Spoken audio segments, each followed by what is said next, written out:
morning, everyone, and welcome to the APP New Jersey Open. This is our head pickleball pregame show. Lauren McLaughlin here with Adam Stone. We have two courts streaming as we have all weekend, and you actually get to join me for a little bit today because Dominic Catalano back in the house over on CC2 for a while. So thank you so much for joining us. As I mentioned, we have our men's and women's doubles day here today for our third day of live streaming coverage.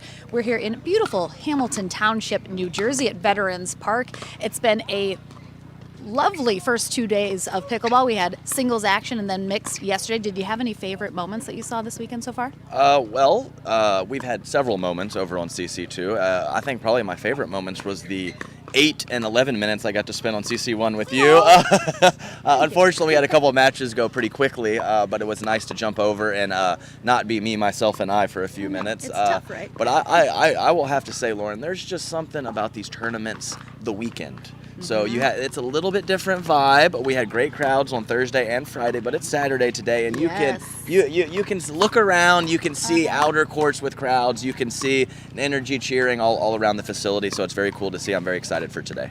It is going to be, as I mentioned, men's and women's doubles day. Our men's bracket kicked off a little bit earlier this morning than our ladies, so they are starting to get into the quarterfinals. We're going to have one of those up here for our first match of the day. Zane Navratil and Johnson Cola taking on Brendan Long and Rob Cassidy, so that should be a fabulous first match out of the gate.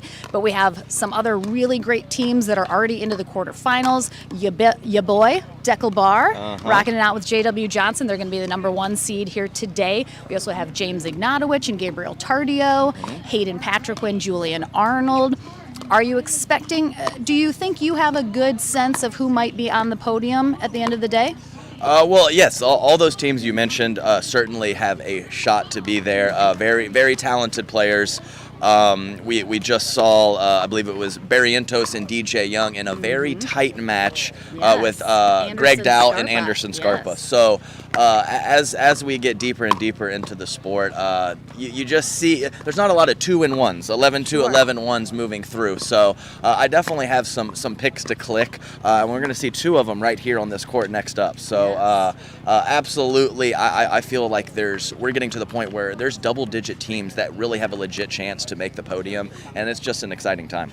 It sure is, and I am excited for this one. Navratil and Sincola out here warming up. We're going to take a short break here from our Head Pickleball pregame show, so thank you again for joining us this beautiful Saturday morning. We're going to go get into the booth and get ready for the action. We'll see you right after this.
PPR is proud to be a partner with the APP Tour, which features 18 tournaments and more than $750,000 in prize money. Several PPR members play in APP tournaments throughout the year. Are you at least a 3.5 pickleball player? Then become certified to teach with PPR. Check out our website at www.pprpickleball.org. And as the saying goes, do what you love and you never have to work a day in your life. So give us a call at 843-842-9777. We look forward to hearing from you.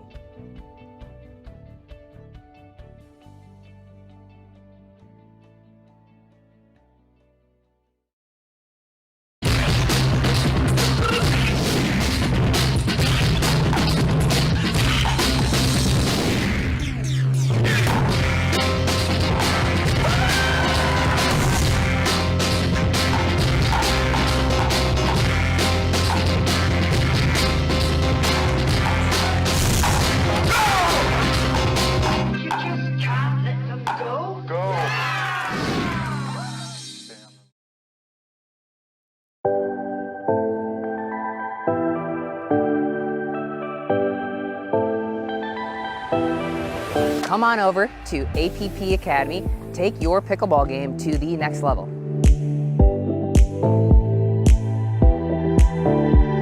The idea for APP Academy is to identify different things that a certain skill level needs to work on in order to get to that next level.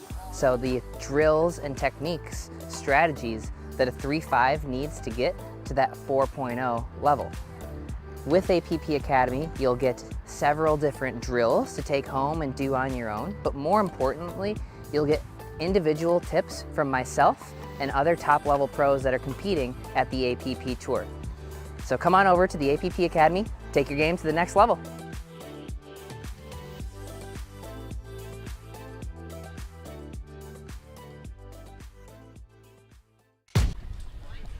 Welcome back, everyone. As I mentioned, into our first quarterfinal match of the day here on CC1. Lauren McLaughlin along with Adam Stone here for this fantastic men's pro doubles match. We have Dominic Catalano over on CC2 for our second streaming court. I know we have another men's pro doubles match going on over there as well. So remember, double the coverage, double the fun here this weekend in New Jersey. And we have Joanna Corker as our USA Pickleball Certified Referee. Zane Navertil and John Sincola are taking on Brendan Long and Rob Cassidy. What are you looking for in this matchup, Adam? Well, I'm looking for a lot of stuff. So both teams coming in winning to get to this point with 2 out of 3, and they both went to 3 games. So a tight match there from Mick and Jean-Baptiste. That's who Long and Cassidy played to get here. And Stacksroot and Klinger taking Navertil and Sincola to 3. Yeah. Really good matches. We haven't seen John Sincola and Zane Navertil pairing up together in a while. They used to play together a lot in men's pro doubles, but this is a bit of a throwback partnership, I feel like, for them. Good buddies. I commentated their match over on CC2 for singles.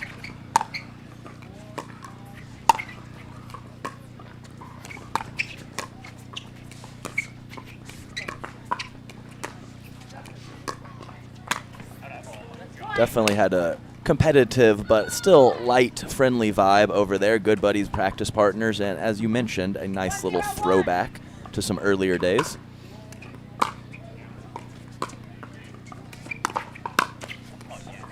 Yeah, they know each other super well and their games. Navertil used to be in the Milwaukee, Wisconsin area, close to Sincola, who lives in northern Illinois, but now he's in Austin, Texas. Going to make drilling a little bit harder, I think, for the two of them. I would think so. A few miles in between. 202.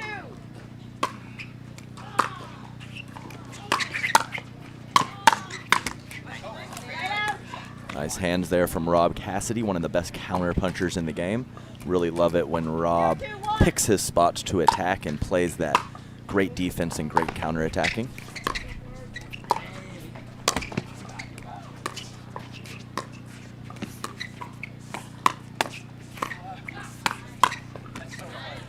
pick up by Sincola, but Absolutely, and I would actually look for Rob Cassidy and Brendan Long to play a little calmer, more controlled game. They get a little excitable at times and go for some attacks in the yellow and red zone, and when they pick their spots, play a solid game of dinking and counterattack like they can, they are a very dangerous team. absolutely.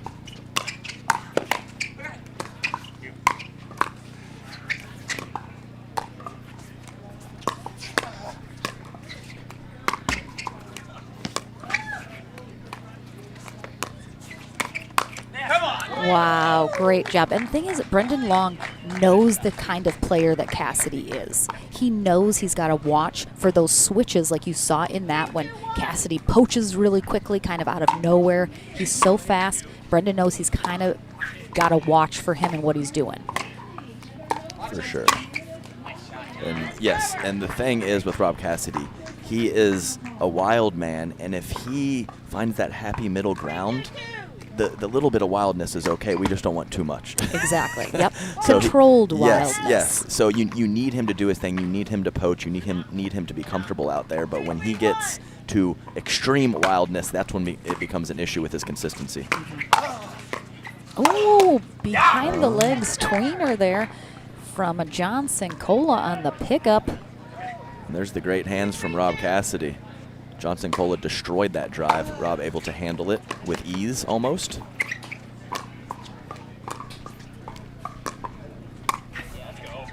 Really nice inside out backhand there from Brendan Long behind Navratil. Yeah, he's able to create a lot of topspin on both his forehand and his backhand.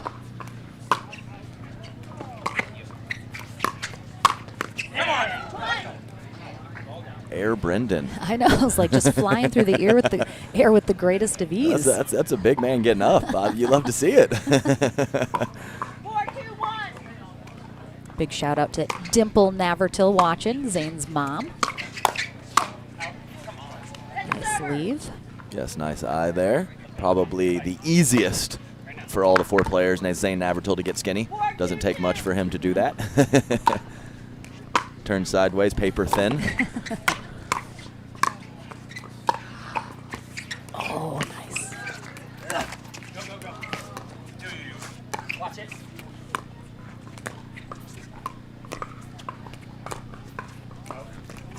So tough. Cassidy, when he had to go get that, it looked like he purposely tried to roll it up and over the net. The man is obviously everywhere and nowhere. Very clear. Oh, what a Yes. serve right on that baseline. I'm not exactly sure what Cassidy was trying with that Who previous shot. knows? I think it was good that it hit the net for him to Yeah. basically act as a reset. Oh, yeah, the wind picking up a lot here on CC1. It has been a factor the last 2 days, but I would say probably the windiest day we've had so far here on Saturday.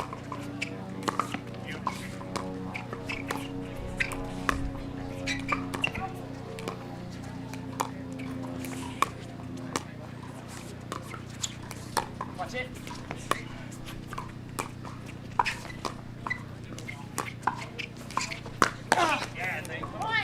Navratil putting a lot of pace on that ATP with the two-handed backhand. Cassidy doing what Cassidy does, hitting the deck as he attempts to defend that.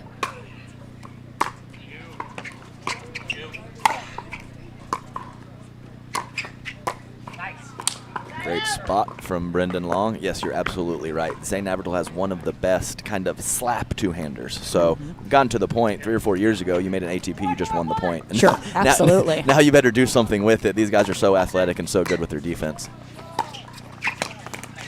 Oh, great job by Sincola. Good reach. And I believe that was a swat with the right hand from Rob Cassidy. Breaking back to the middle. Beautiful play behind him from John Sincola.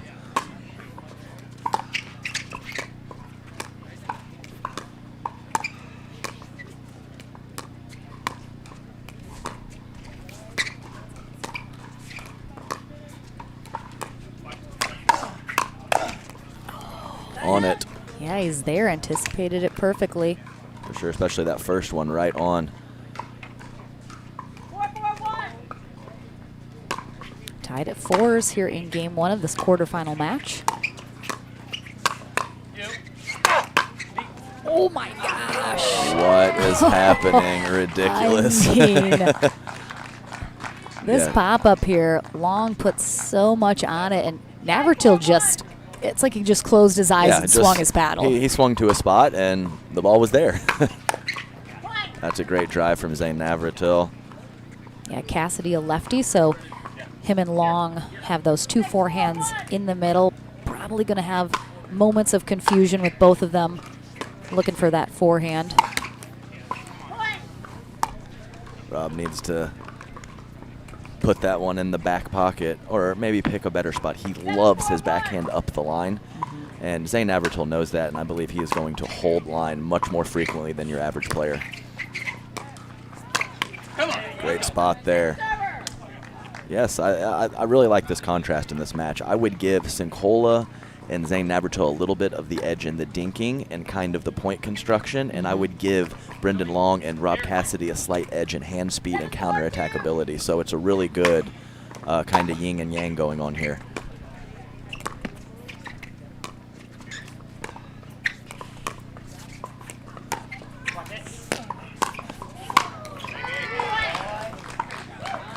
I would say ATPs are the shot of this first game so far. Seen several. All of them really well done. Great patience from the fellas.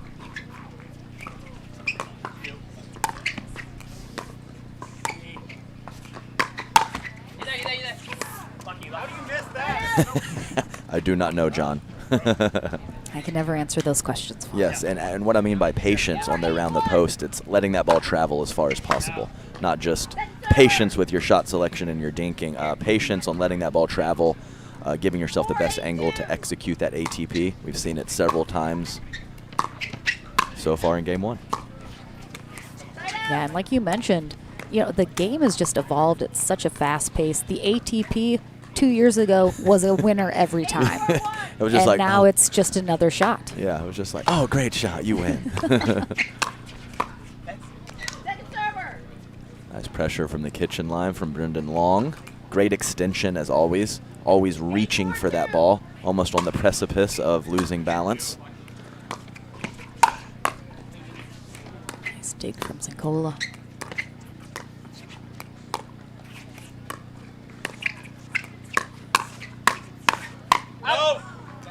Nicely done. Both Long and Cassidy, 32 years old, in the Naples, Florida area. Brendan Long has been there his whole life. Cassidy originally from Rochester, New York, but now in Naples. One of the teaching pros at the Naples Pickleball Center, along with Michelle Esquivel. Yes, both doing some teaching down in Southwest Florida. Brendan Long at the Bonita Springs YMCA, teaching a lot with Peak Performance Pickleball Academy. Both guys on the Brendan Long and Rob Cassidy, both great with that little half ernie. The backhand half ernie, big fans, kind of shrinking the court for their opponents. Great to have in your arsenal. A little long, and Brendan Long is very tall. I think he's 6'2". Cassidy not as tall, but you wouldn't know it with what he does with his shots.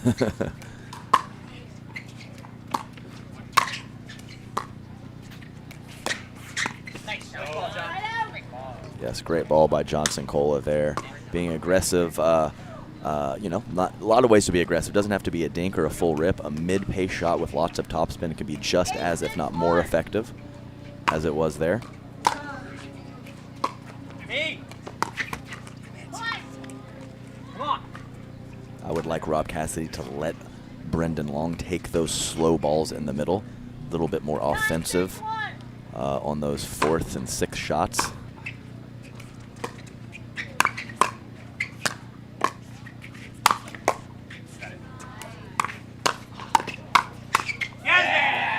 Wow, turning defense to offense beautifully from Sincola and Navratil. Yeah, it's really nicely done, and we're going to have a timeout here from Long and Cassidy, as Navratil and Sincola will have a game point on their paddle. coming out of this timeout. Navertil and Sincola, the number 4 seed here today for men's pro doubles, while Long and Cassidy, the number 6 seed. So you would expect these teams to be fairly closely matched. As we're seeing here, I think, for the most part, Long and Cassidy, maybe a couple errors here and there has created a bit more of a difference on the scoreboard. Yes, I think once the point gets going, you take out a couple unforced errors, and it's been about as even as it could be, and that is the difference, the 4-point difference in our game so far. Just wanted to mention one thing for the guys back at home. When I say extension, I mean when your opponents are hitting you, a slower shot from the back of the court when you are right on the kitchen is attacking that ball and making sure that you are hitting it as close to your opponents as possible, taking their time away. So I think Brendan Long does a fantastic job of that, and I would like to see him continue to put pressure from the kitchen line as we move forward in this match.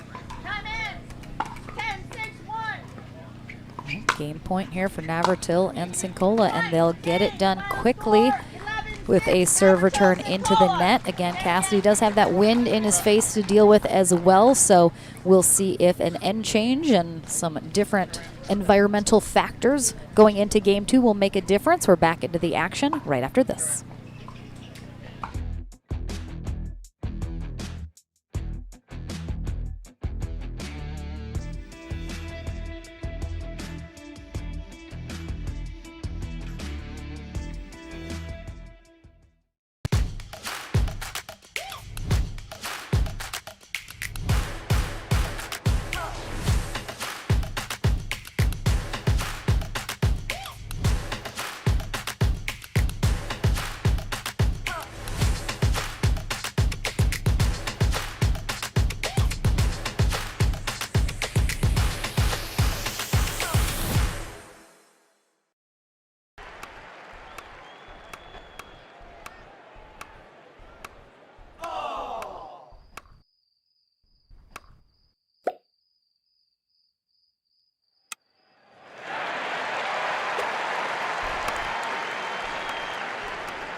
Back into the action here in our men's pro doubles quarterfinal matchup. We have Zane Navertil and John Sincola. On the near end, will start us off serving in game 2 to Rob Cassidy and Brendan Long. Navertil and Sincola taking game 1. Game 2, time in. Looking to head to the semis in 2. Let's see if Cassidy and Long can make some adjustments here in game 2 and force a game 3.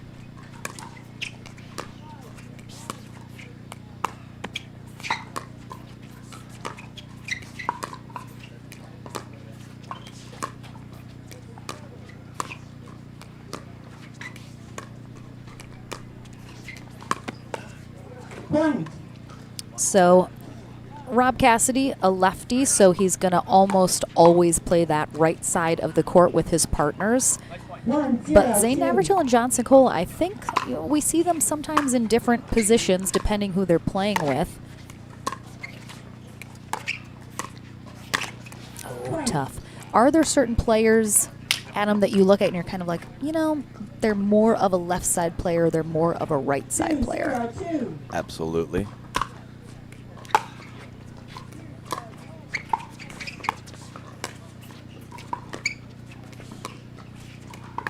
See now Navertil on the left side, so they are mixing it up.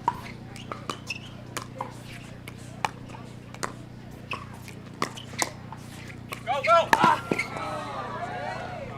Point. Oh, I didn't think he Did he catch it or did he not? Oh, wow. Yes, to your point, Lauren. Did he get it?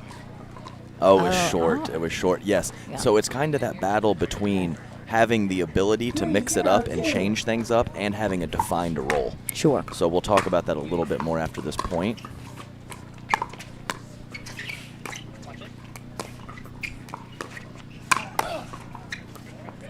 Oh, it's good. It's good.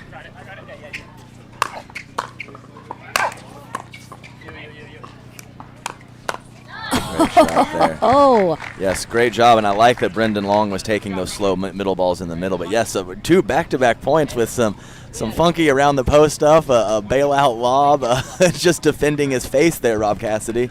Really good stuff on these last couple points.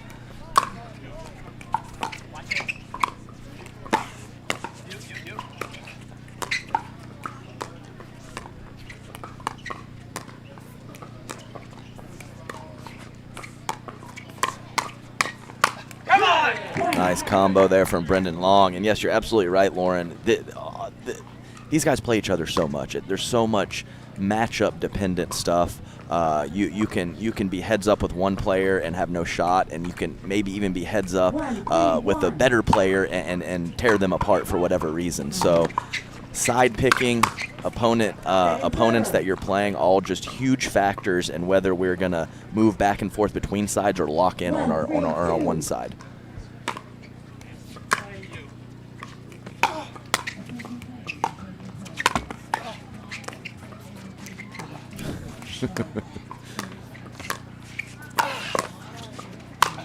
great setup there from Cassidy as he goes for the Ernie. Well, don't forget, Lauren, first off, he ran all the way onto Brendan's side to hit a dink just because. But as I mentioned, the half Ernie that he has, one of his best offensive weapons, and his partner Brendan Long right there in the middle to clean up.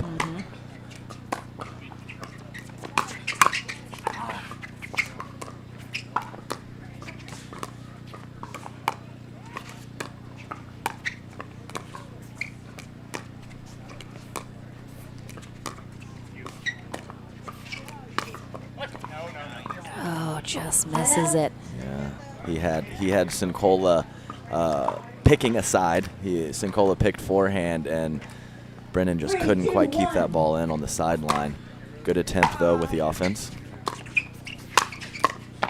Wow, what a pickup there from Sincola. Yeah, that to was keep it alive. Yeah, and Sincola, you notice he doesn't do the full Rob Cassidy, Yep. but he does a little semi down on the knee when he gets in that exactly. defensive position. 3-2-2.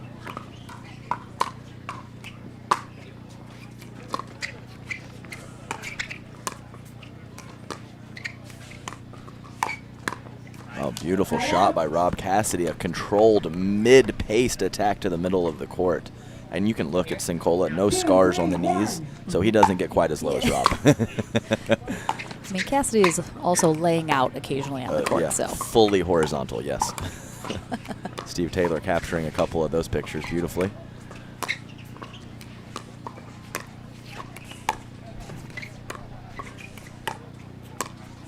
Come on. Second server. He had it. So tough, he did. Yeah, didn't quite get on top of it enough. It's a nice move. I like it. I like what he did there. He even anticipated and took it early. Just so tough when you're in air and don't have that solid base to put that ball exactly where you want to.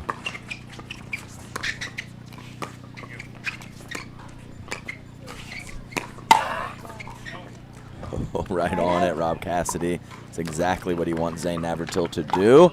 But even when you get what you want, sometimes it doesn't work out.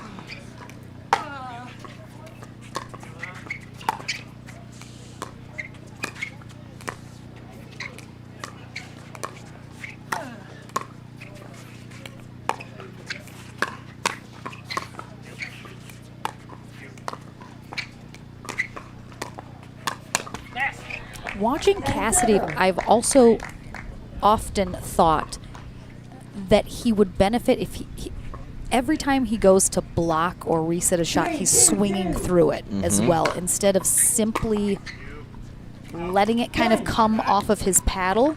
A little bit better placement maybe. So I feel like sometimes in that previous rally when he sent that long, it's because he was powering through that versus simply just blocking it.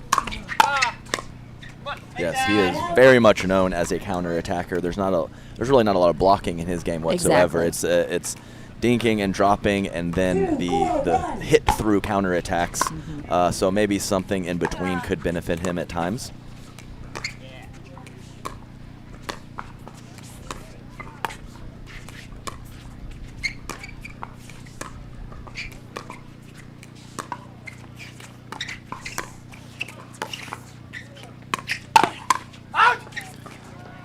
Oh, it wasn't out. They stay in it.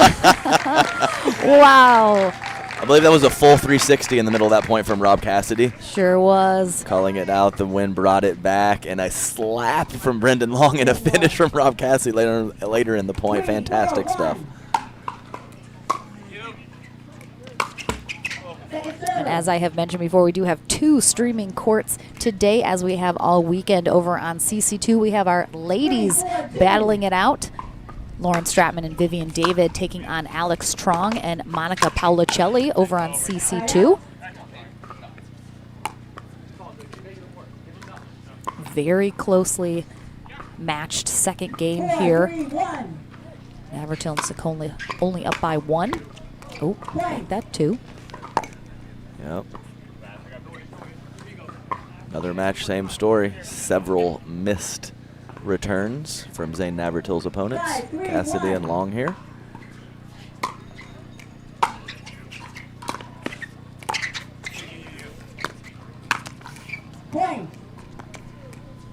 Yeah, that's a tough one there. I'm not sure if Zane got caught in between a dink and an attack. It looked like he might want to fire away, and he definitely left that ball high to Brendan Long's forehand. Almost caught Brendan off guard, and he wasn't able to execute. Now we're going to have a timeout here from Long and Cassidy as Navertil and Sincola finally, for the first time in this second game, pulling away a little bit. And again, some frustration from Long and Cassidy, having a couple errors there in the last few rallies. Yeah, we talked about it. Once we get into the meat and potatoes of the point, it's very even. It's just a couple loose errors from Long and Cassidy. That is the difference in that 5 points in game 1 and the 3 points here in game 2. Yeah, we definitely have a big crowd already gathered here on CC1. I imagine over on CC2 we got a lot of people watching as well. And you mentioned this morning as we were getting going, a little bit different feel. It's Saturday now. People are finally off of work. They can fully come watch some amazing pro pickleball, and they are out in force here. Weekend at Veterans vibes. Park. Absolutely. Weekend vibes, Lauren. Strolling through. Uber dropped me off, strolling through the property, and there's a lot of folks out here enjoying this high-level pickleball. All right, Navertil with the serve. First server still up 6-3.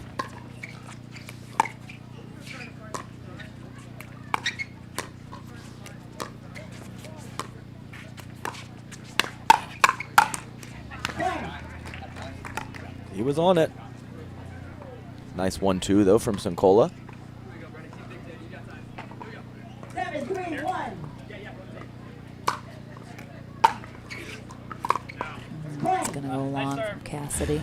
Cassidy letting him know nice serve. Half-hearted nice serve It from Rob Cassidy. it sounded pretty sarcastic to me.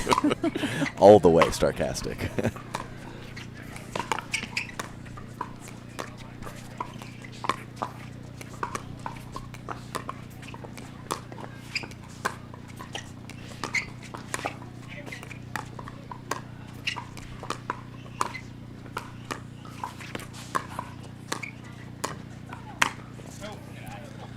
Pulled it wide. I just want to give a shout out to Sincola and Navertil, who I would say it was never a weakness of their game, but in the last year, 18 months, they have gotten so much more solid with their dinking and their kitchen play, and just really not giving much up at all.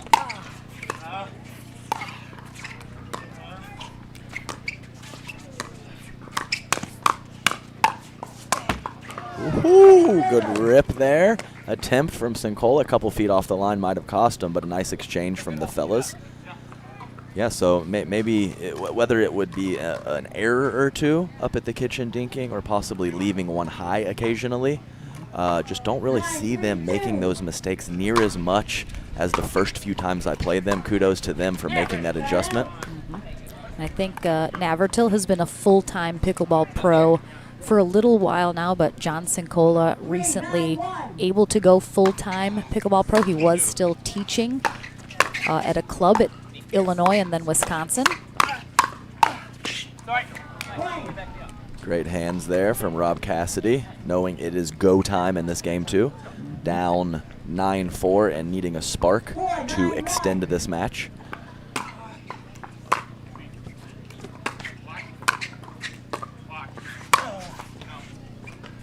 Missed it? Yeah, I thought he missed it. My vantage point is looked- terrible. My vantage point is terrible, but I thought he missed it. Even without seeing it, just watching the way Sincola hit that, it looked like it went long. Call stand. 5-9-1. All right, call stands as out. Point on the board for Cassidy and Long. Still a little middle confusion there. Yes. Great serve, setting it all up. Goes both ways, not just Sincola and Navertil being set up by their serves.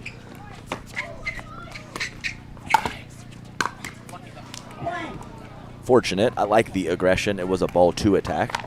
And I was literally thinking, oh, we're probably going to see a timeout here in a minute. Yes. And we do indeed, as Long and Cassidy, quick couple points on the board, putting the pressure on Navertil and Sincola. I'm a big fan of the new timeout where you do not speak words. You just Oh. slightly aggressively toss your paddle on the ground. That all the referees know what that means now. It's just the new way of calling the timeout. Yes, just exactly. don't throw it too hard down, otherwise you're risking Sure. the warning. Yes, one of Rob Cassidy's favorite lines is stringing together several points, having the opponent call a timeout, and then he looks at his partner, being me, a couple times and saying, "That's how we call timeout." Is we force them You to call make it. them- We I force like them to it. call a timeout, and he kind of looks at you and gives you the crazy eyes, where it makes Oh. you slightly uncomfortable, but you like it too. Yes, So- exactly. I feel like I've seen that look from Rob Cassidy. Not necessarily at me, Sure, but I've seen it. You know, I mentioned that a couple times in the booth yesterday at CC2. Julian Arnold Oh, making me uncomfortable with extended eye contact, but me Oh, kind of liking it at the 100%. same time. Something about it. All right, Ken Cassidy and Long. Keep it rolling here.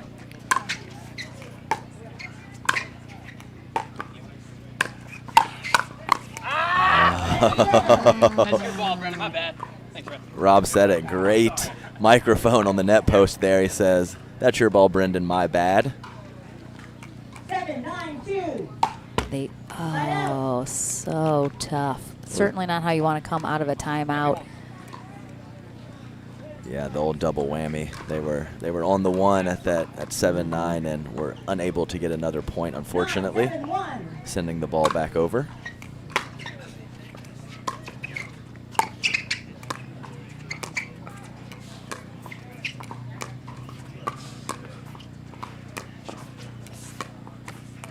Second server. Always interested to see when Sincola decides to step to his left when he's on the left to hit the forehand dink or the forehand speed up. He does some combination of both forehand and backhands.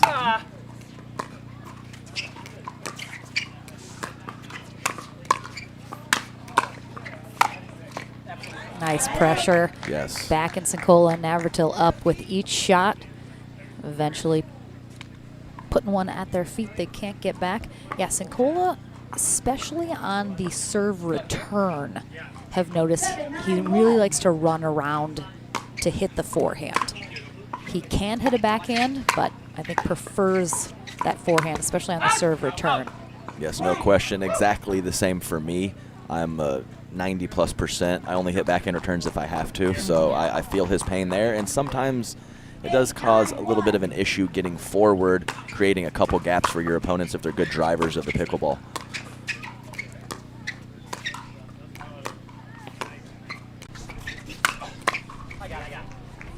Oh, Great job, Rob Cassidy. he threatened that ball in the air and said, don't even think about coming on my side of the net. Scared it right back. He certainly did. 9-9-2.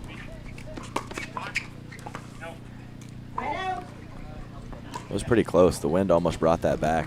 As you mentioned, the elements not super consistent. Kind of picks up, slows down, swirls a little bit, making it very tough on these competitors.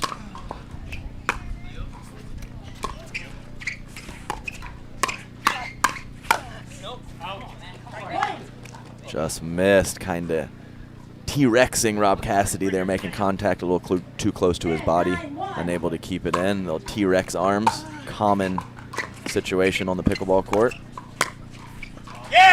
Oh, and that is the match for Zane Navratil and John Sincola. Again, you could see the wind just hold that shot up. On both shots, Lauren, from Sincola and Navratil at the end of that match, are exactly right. So they are moving to the semifinals. Long and Cassidy not done yet. They'll drop to our consolation bracket. I'll head to the Franklin studio to talk to the throwback pairing of Navratil and Sincola, and then we're back into the action with our men's and women's pro doubles here on Saturday at the APP New Jersey Open. Don't go anywhere.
Welcome back to the Franklin studio. Lauren McLaughlin here with Zane Navratil and John Sincola as they are heading to the semifinals.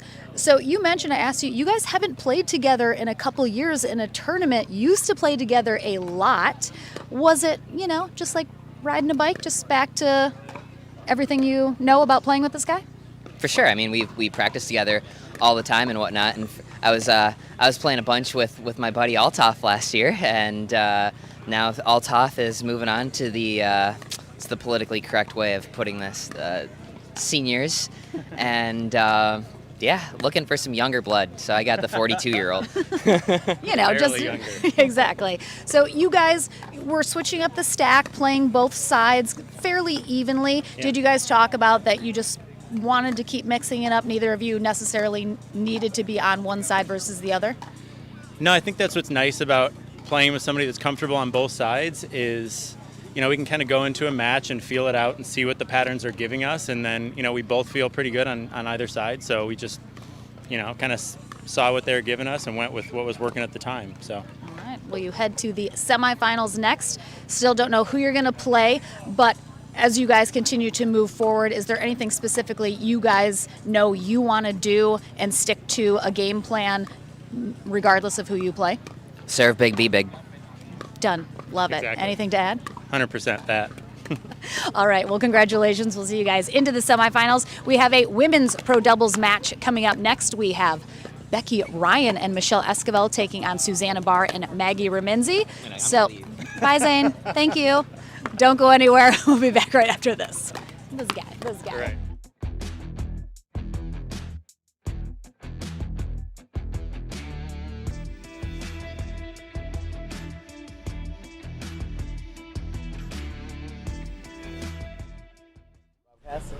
Oh my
Welcome back, everyone, to a second round matchup here on Championship Court number 1. We have Becky Ryan and Michelle Esquivel taking on Susanna Barr and Maggie Remenzi here at the APP New Jersey Open, which is brought to you by Yola. For the champion in you, SunMed, the official CBD sponsor of the APP Tour, and Pickleball Central, the Pickleball Superstore, catering from beginners to pros. As I mentioned earlier today, our ladies kicked off a little bit later in the day, so just into the second round. Becky Ryan is going to be in the dark blue tank top and black skirt, currently on the far side. She's 26 years old, out of Berkeley Heights, New Jersey, so this is her home state, Garden State girl. Oh boy, that breeze is picking up. Michelle Esquivel, 36 years old, in the Naples, Florida area. As we mentioned, her and Rob Cassidy, the teaching pros at the Naples Pickleball Center.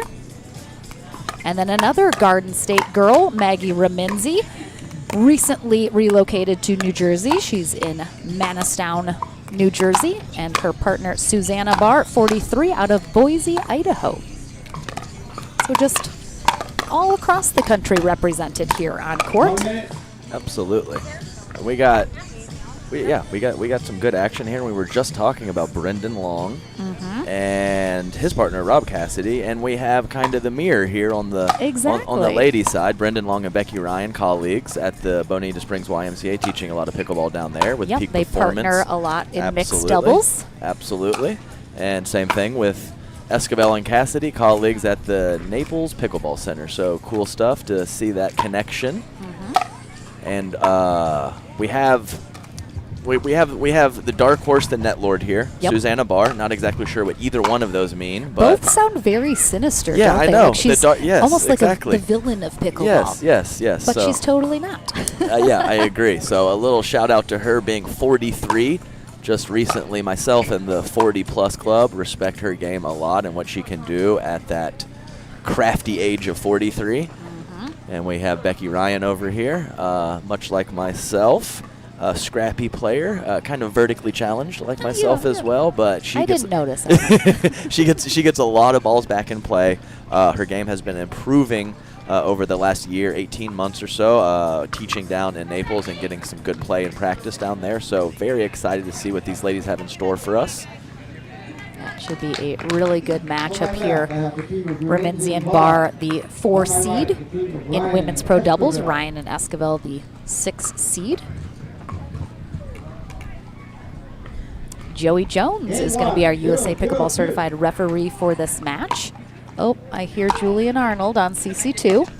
Heard a big andiamo over there, so definitely check out both of our live streaming courts this weekend. Yeah, he'll let you know. We always know where Julian is. You can't beat him with skill. You got to beat him with energy. I don't even know if that's possible. Reminzi sailing that long, so 1-0-1. quick point on the board for Ryan and Esquivel.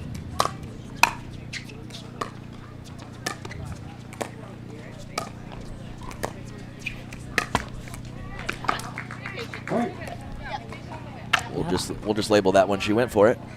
Yep, Barr telling herself to be patient. Definitely a little quick to try that speed up. And for sure, we saw at the end of the last men's match that the Becky Ryan Michelle Esquivel side definitely against the wind, even though it's swirling a little bit.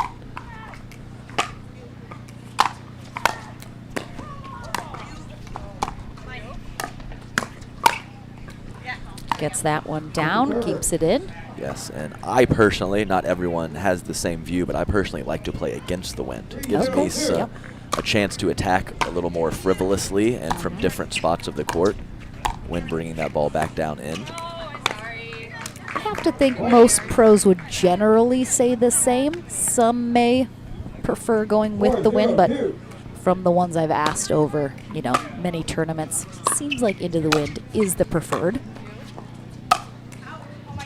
I had a player tell me once, this is obviously a huge generalization, but when they are with the wind, they counterattack, and when they're against the wind, they block. Interesting, huh? Very interesting.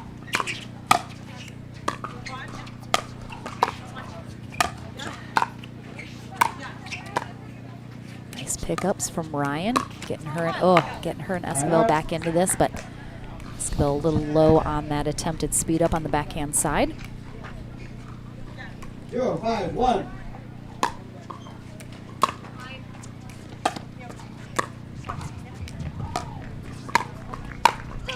Ooh. Again, yeah, Reminzi's struggling keeping these shots down and in the court. Do you think is she just a little off? Is it the wind that's kind of throwing her off? Give you my thoughts in 1 second.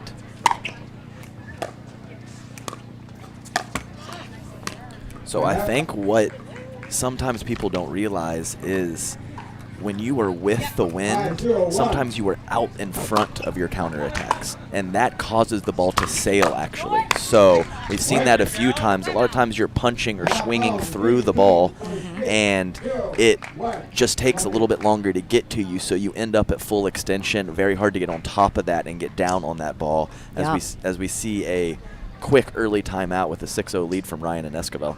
Yeah, I think most people think about the wind playing into it in terms of after you hit the ball, where it goes, what it does. But such a good point from you is that it's going to change where you're hitting it. You're thinking it's going to hit your paddle a certain place, and then maybe it moves it out a little closer to you, etc. And then, like you mentioned, you're contacting the ball at a spot that's going to create those errors. Contact point is everything. So, yes, it could be contact point on a third shot drop being footwork, or it could be contact point using a lot of your upper body when you're at the kitchen line. Being consistent with the contact point is everything in this game.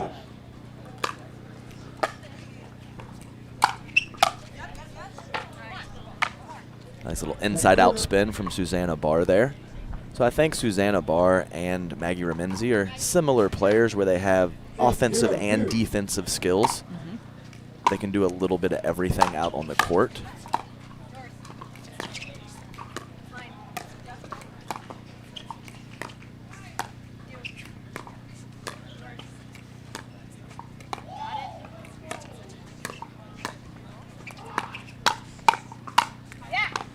Nice put away there. And why I bring that up is because I feel like Michelle and Becky are definitely a aggressive Michelle and a more supporting, scrappy, make a lot of balls, set up my partner, Becky Ryan. So two different team matchups here for sure.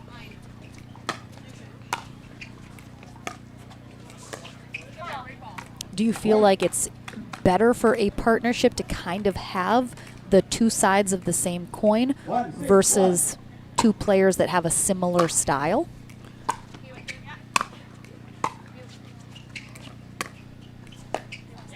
Nice pressure from Michelle. And I think it is totally dependent on the players involved. And I don't think that there is a right or wrong or a yes or no to answer your question.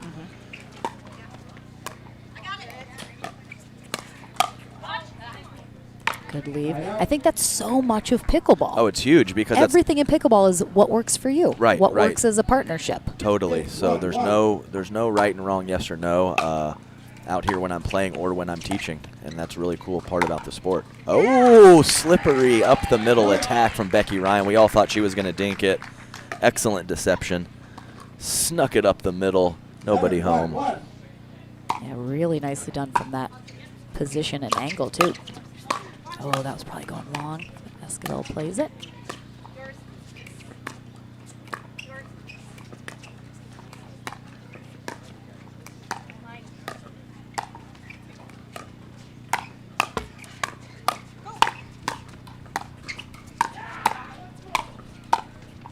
Oh.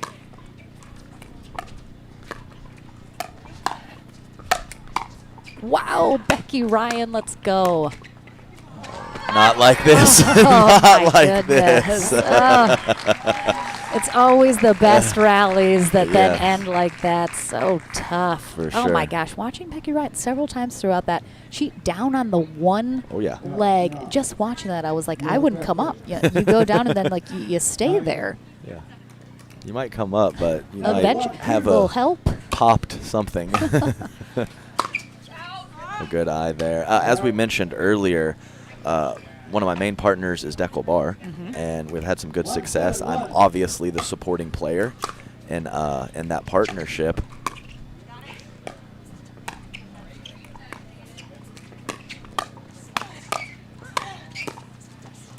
Oh, Esquivel engaged. Oh, great shot, and counterattack there from Susanna Barr. But I've also played a few tournaments here and there with Rob Nunnery, Rob Cassidy, a few other players where it's much more of an even 50-50 or maybe 60-40 at the most split. So there's different ways to get to that finish line, whether it's a supporting player or more of a even partnership. Yeah, it's really just knowing what your partner needs from you, what you give each other on the court, and just making that mesh well.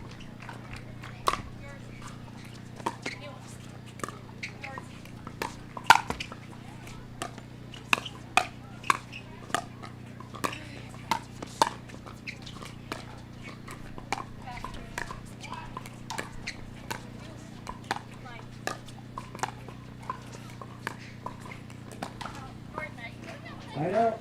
And you see Barr and Remenzi right on the kitchen line. Michelle and Becky Ryan a couple feet off, but just neutralizing all of those offensive shots so nicely. Ooh, quick catch there from Susanna Barr on a possible wrong receiver. We call the score 7-3-1.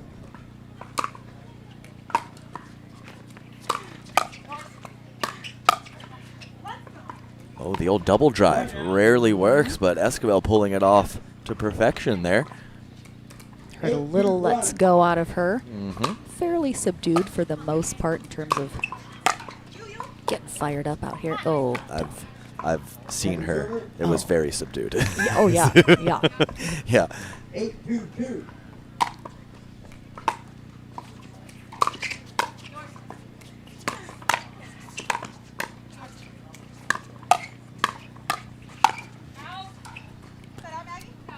Pulled it wide. Becky Ryan definitely right on that backhand counter attack, but just a hair out in front. It's interesting, even though Ryan is very aggressive, likes to speed up, get into those hand battles, it does seem like she's still, like you mentioned, maybe a 60-40. She's a little bit more of the supporting role here to Esquivel. Definitely true, and just definitely different levels of power. So Becky Ryan can absolutely smack that ball, but Michelle Esquivel, when they go shoulder high or above, one of the more offensive, powerful women on tour.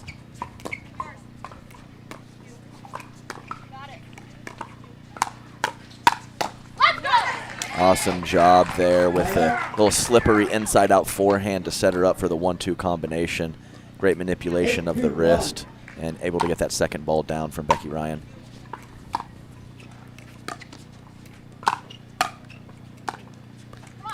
Interesting. The drive drop. you don't see that. Yeah, you don't see that combination too often. Keeping them guessing. That's right. Sneaks that in over that net cord on the serve.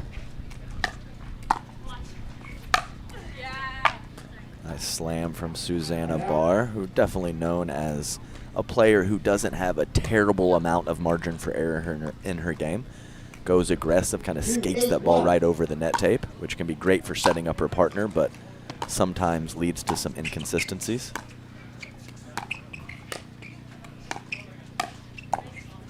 Oh, wow, she picked that up. Oh, come on.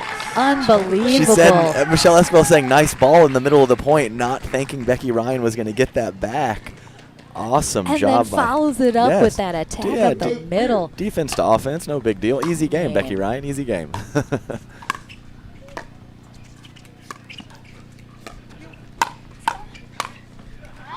Felt like that last rally was a little bit like a Mortal Kombat, like finish them. Finish him. Scorpion. Scorpion. That final shot. I know all the initial Mortal Kombat. I remember that. I think it was Old for school. Sega Genesis possibly, but played plenty of Mortal Kombat.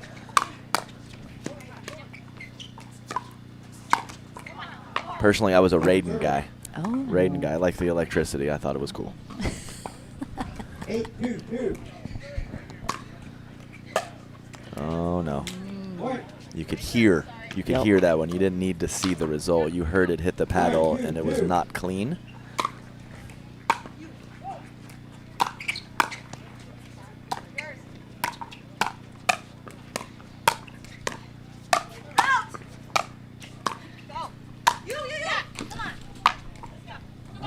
I was ready. I know you were. You were just a little jumpy over there. Ball almost into the booth. Oh, I love the commentary gig, but I'm getting a little itchy to get back out there, Lauren. I'm not going to lie. You're like, put me in, coach. Put me in, coach.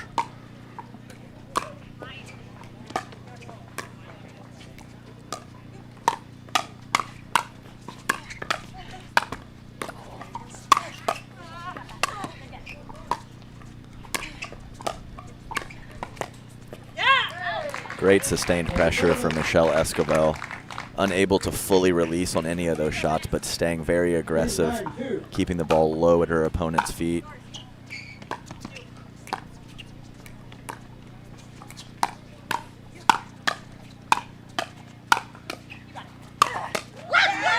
Nice put away. Becky There it Ryan is, really yeah. liking that middle play and sitting on the next ball. It's a couple great combinations by her, and she knows when to get out of the way and let that Michelle Esquivel You forehand mentioned take once over. once it gets high That's over the right. shoulder, Esquivel getting involved. Something very similar as we saw with the Brendan Long-Rob Cassidy match. Rob Cassidy, a fantastic player, but doesn't quite have that loose arm, that tennis whip that Brendan Long has. So perfect example right here in the women's match as well.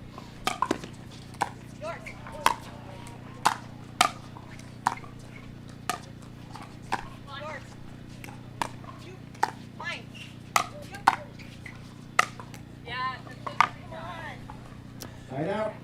Angles. Yes. Yeah, So important. well, I mean, you obviously have to use them. You have to. It's coming back. So, You hit through the court against this team so far in this match. The ball's coming back 10 or 15 times. So got to figure out another way, and Susanna Barr does exactly that.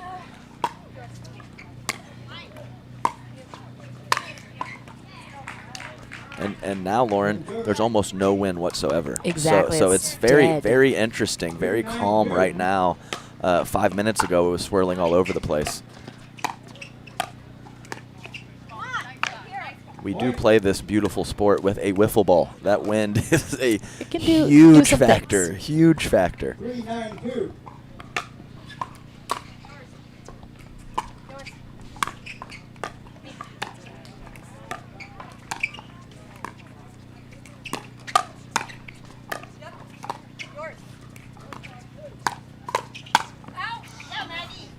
Nice job of Maggie Remenzi holding line there.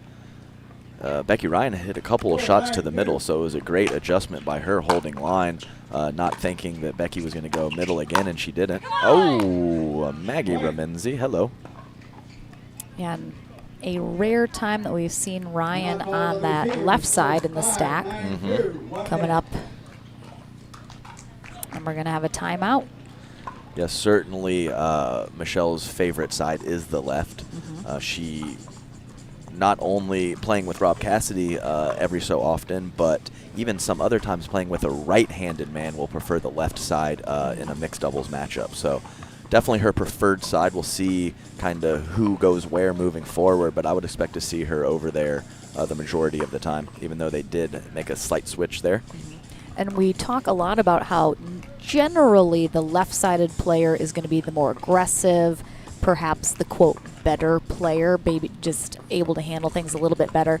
Is there another reason that a player would prefer that left side versus Sure, that's sure. not just like It's they're the more power player? totally opponent dependent. Sometimes you feel like you can't outdink the woman cross court, so Sure. maybe putting in front of her Michelle with those wonderful attacks, able to go line, body, and middle, can be an issue for a lot of ladies in that mixed doubles matchup. And say, for instance, she's, who knows, cross-court dinking with Simone Jargin or someone that she isn't sure she can win that battle. A little switch up to go heads up can be a great option.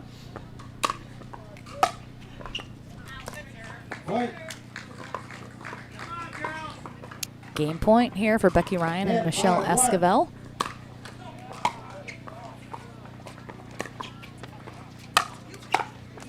Nice smack loose arm there from Susanna Barr.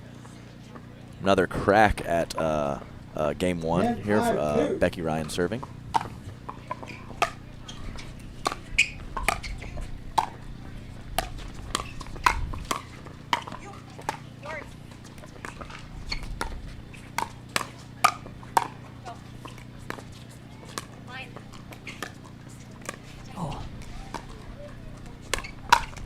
Oh, Esquivel with the pull.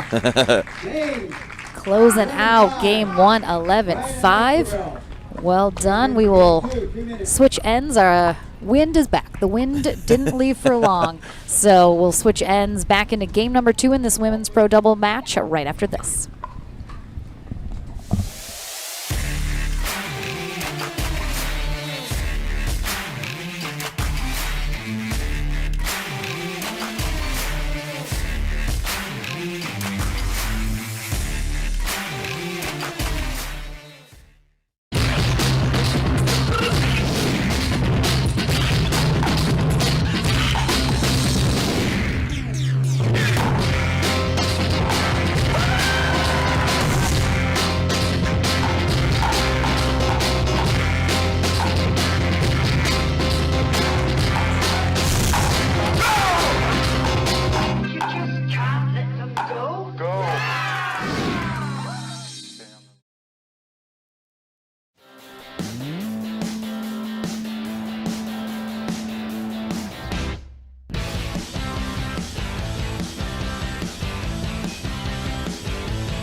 So I know she is. We're back. Let me just stop you right there, Adam, as we're about to have a conversation. So we're back for game number 2 here in this women's quarterfinal matchup. Maggie Remenzi and Susanna Barr taking on Becky Ryan and Michelle Esquivel. Winner of this match will face Lauren Stratman and Vivian David in the semis, who defeated Alex Trong and Monica Paolicelli.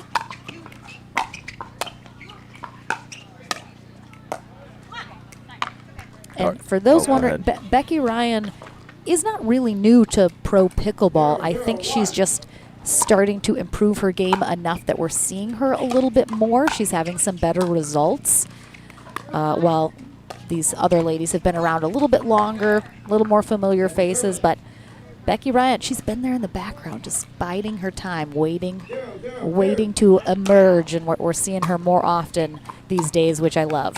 Great player.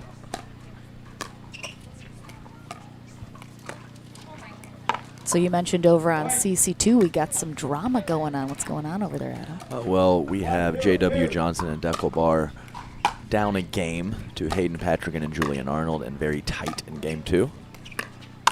I wouldn't say it would be a massive upset, but it certainly would be an upset over there on CC2.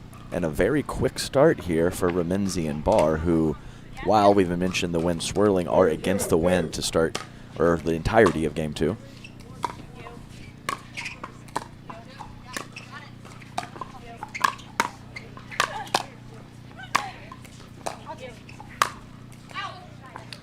That's the thing is, because Esquivel and Ryan are going to want to be aggressive and attack a lot, they got to watch that because now they have the wind with them. They can't overdo it. Always a delicate balance there. Let's take a look at this. Yeah, Remenzi thinking she... Yeah, I mean... Yeah, I think it was why it's tough. Yeah, it's tough for sure. Remenzi 2 on that counterattack, if that's possible.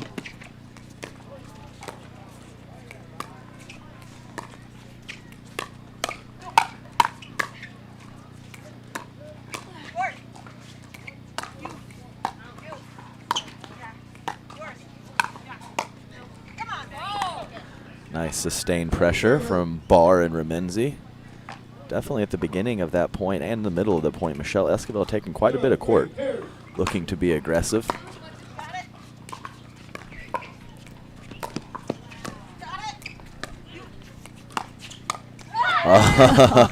So tough. Ryan, I almost find it's hard in Ryan's position. She's got almost too many options. What does she do? And she has a split second to make that decision of where to put that ball. Good idea from Michelle Esquivel. Very late getting in after the return. She couldn't execute the third shot drive. I like the decision, though. 3-1-1.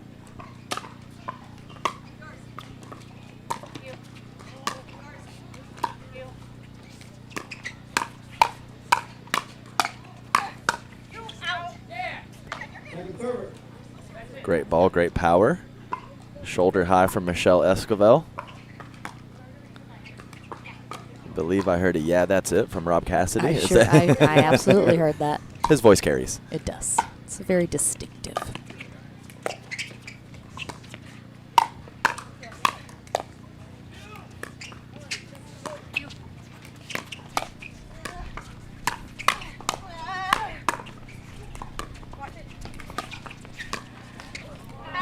Wow.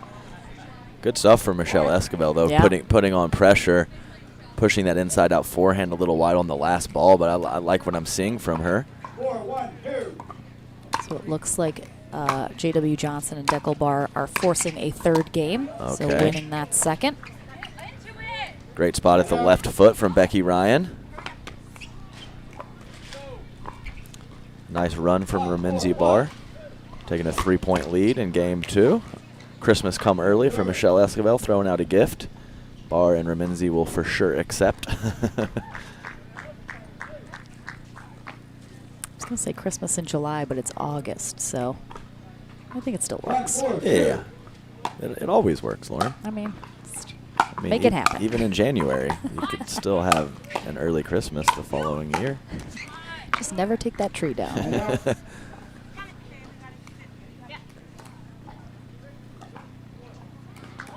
4-1-1.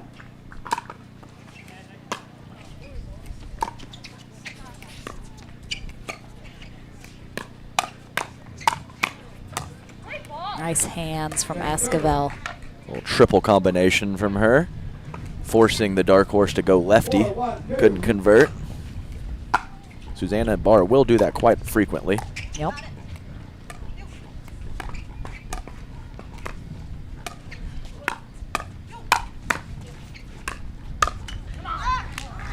Side out. Susanna Barr, one of the more vocal players on tour, always.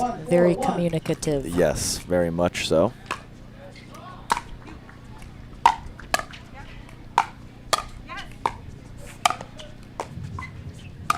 Great pickups from Ryan and the net lord. Yes, I was going to use the net lord. You beat me to it.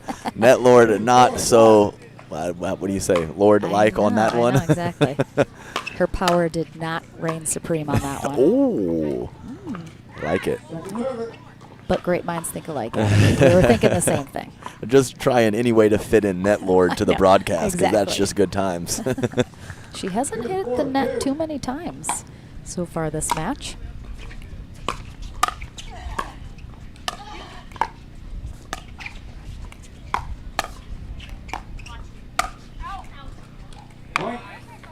It's just good scrap over there. Susanna Barr in complete control of that point. 4, 5, 6 shots down the line. Just can't get one to not come back. Point. Timeout receivers. The score is 4-4-2. 1 minute. All right, timeout here from Raminzi and Barr as we are all tied up at 4 here in game 2. And Raminzi and Barr must win this second to force a third if they want a shot at the semifinals. Yes, for sure. Two solid runs to start this game, too. Raminzi Barr jumping out quickly, and Ryan Esquivel narrowing the gap and ultimately tying it up at 4-4. Thank you so much for joining us this beautiful Saturday morning, wherever you are in the world. We are here in Hamilton Township, New Jersey for the APP New Jersey Open. Lauren McLaughlin and Adam Stone here on the mic for CC1. Dominic Catalano at the helm for CC2 with that great men's doubles match going on right now. We'll have all of that pro coverage through our bronze medal match here today, as tomorrow is Championship Sunday. All gold all day. So, Lauren, is there a difference between a town and a township? I have to think yes, just because they're calling it a township. Yeah, I would love to know. You know what? I'm gonna dig deep. I'm gonna find out. I think the Google would tell us. The Google, it's good at that. Nice pressure. A great drive from Michelle Esquivel, and Becky Ryan from right around mid-thigh, a little lower than she would like, able to rip that poach successfully. Same girl. Pretty much the exact same situation. Maybe the ball a couple inches lower on that second one. 4-5-1.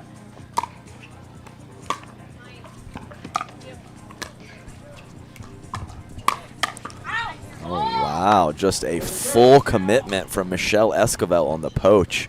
She wasn't squeezing the middle or looking for an opportunity. She just went for it, and she was rewarded. 4-5-2.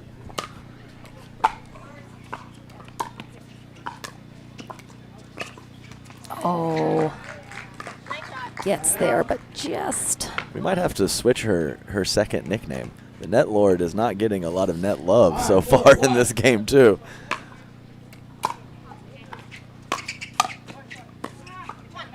Maybe there's another one in the ranks, Yeah, maybe rising so. to power and starting There you to go. There you go. siphon off of her abilities.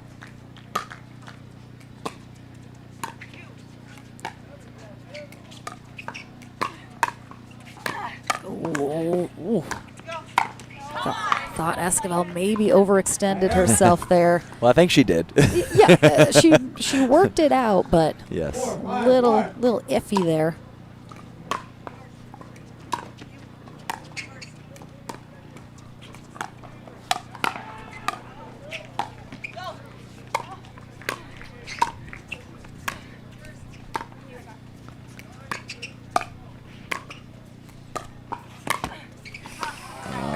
Oh, I love in the women's game especially, you saw Barr and Ramenzi at the kitchen push Esquivel and Ryan back, and then it shifted.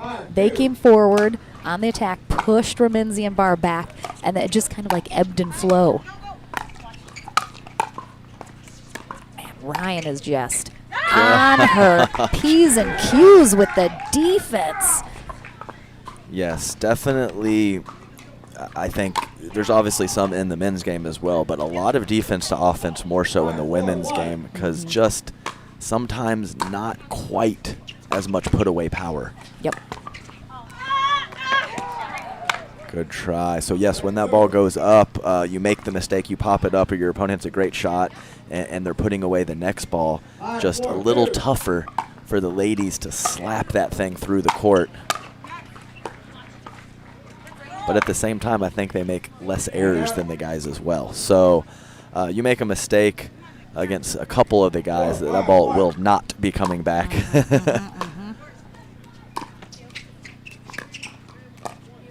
And to be perfectly honest, this is coming from a male pro player. Sometimes the points in women's are just better.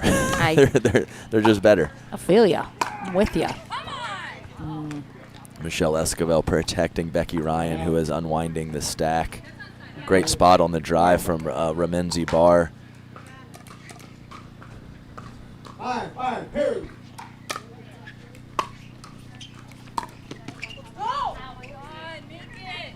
Right out.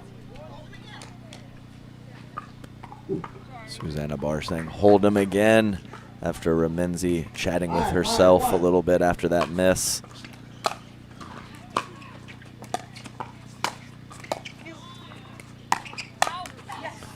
On it, Becky Ryan has had some very nice slippery up the middle shots, and even the ones where Ramenzi and Barr are right on, not converting all of them. It's been a great shot for Becky.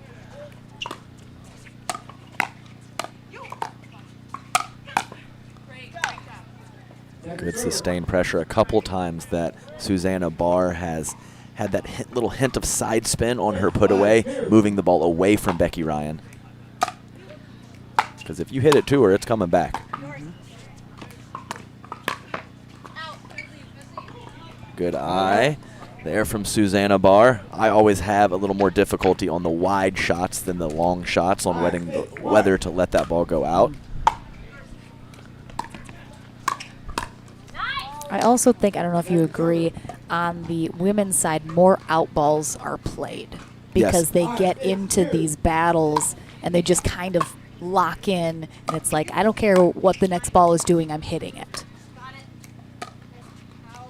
And I think that is absolutely true, and bigger swings overall from the ladies. Some of the guys have a little bit more power straight ahead with that punch. You see the ladies really letting loose on the swings more frequently.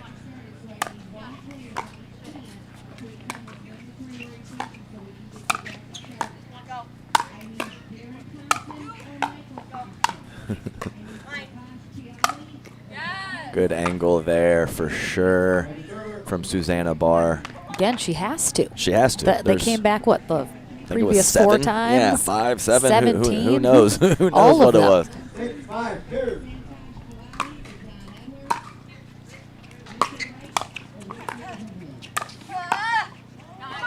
And we talk all the time about make your opponent hit one more shot. So, you know, Esquivel and Ryan, maybe they're just chucking up lobs, just trying to keep it in play, but you can get an error sometimes out of your opponent because they're getting frustrated not being able to put it away. Right, and especially with the wind. I kind of call it the Newman defense. So the Newman's offense is making you go for too much. That is their offense. So putting a few more balls back in play, your opponents start going for lines, and all of a sudden, they're hitting it into the green, not the kitchen. The bad green. The bad green, yes. There you go. More on that middle attack from Becky Ryan there from Susanna Barr. Full extension on the two-handed backhand and letting that counter attack fly. And we're just creeping up the scoreboard now here in game 2. It's like we've stalled out a little bit. Oof. Nice angle. Yes, absolutely right. 2 3-point runs from each team early on, and now you're exactly right. Creeping one here, one here, one here, one here, and we're tied up 6 apiece.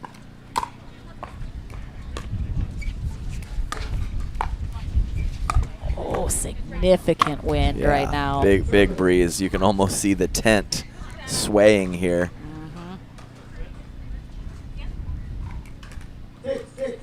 Spencer and the production team doing a little bit of everything over there.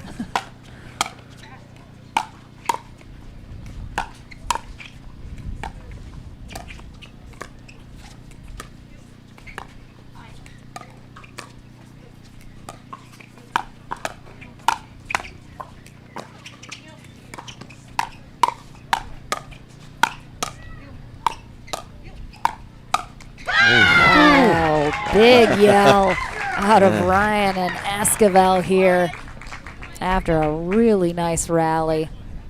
These points are so good. I love it. Yeah.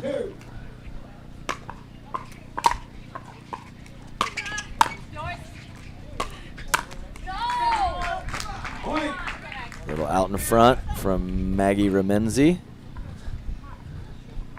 And Ryan and Esquivel now finally breaking off kind of that evenly matched score, pulling away by 2. See if they can add one more.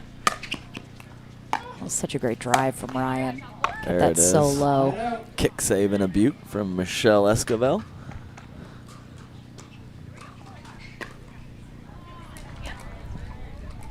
Six, 8, 1.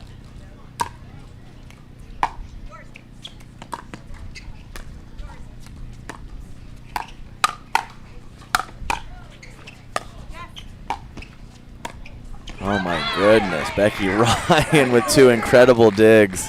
All Susanna Barr can do is chuckle. 6, 8, 2.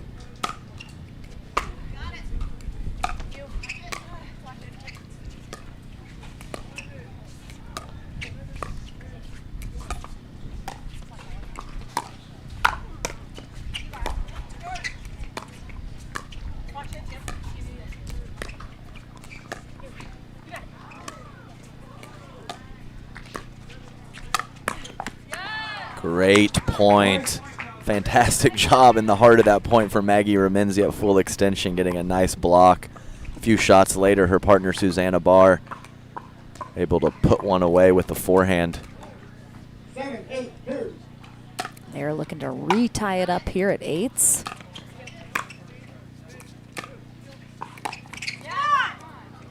Great drop from Susanna Barr. Becky Ryan making that late decision to back up and not volley it. Cost her. 8-8. All All right, we're going to have a timeout here. Were you in at the Cincinnati stop earlier this year? I was not. No. I was So not. we had a crazy storm roll through. Speaking of the wind, just kind of all of a sudden, tents were getting picked up, thrown. In the movie Twister, at the end, when they like use the strap to tie themselves to the pipe, I was like hanging on one of the tents to keep it from lifting up, and I felt like I was in the movie Twister. It was wild. You did date yourself a little bit there. That movie's fairly old. I think it was Helen Hunt. It was. It was Helen Hunt. Yes. A classic. It's a great movie. I will date myself every day. every time. For Twister. Every time with that. It was funny. Our production. I just watched it recently. Oh, nice. Our Yeah, production so team good. at the Beer City Open was Eddie and Webby, and he was giving him a birthday present on the mic, and he was talking about Ren to his Stimpy and whatever else. I was like, these guys are right about 40. They're talking about Ren and Stimpy and Beavis and Butthead. Oh my goodness, 100%.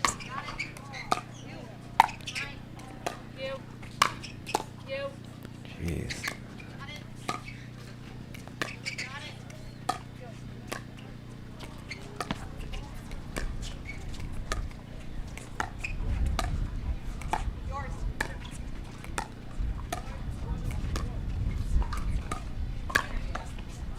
Oh, what a spot wow, there. Almost got that back. Yes. I don't know. Maybe, I mentioned earlier that some of the fellas might have more power than the ladies. Maybe the ladies are just better at defense. Maybe that's what it is. I'm not sure what it is, but some of these balls coming back is absolutely crazy right now.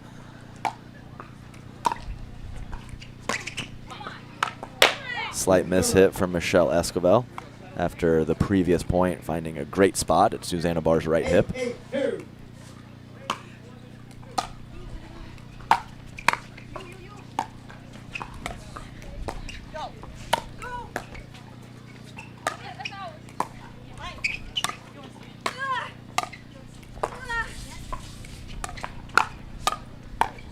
Oh, wow. Nice sustained pressure from Ramenzi Barr. Right out. It is a definite match of takes 7 good ones to win a point. 1. Tied at 8. This second game is going to be a knockdown, drag-out fight. Nice job by Maggie Ramenzi, able to get that ball to the body of Michelle Esquivel, who had to look middle with her forehand with Becky Ryan off the court. Nice spin on that drop, handcuffing Michelle Esquivel. Ball getting a couple inches behind her to create a poor contact point.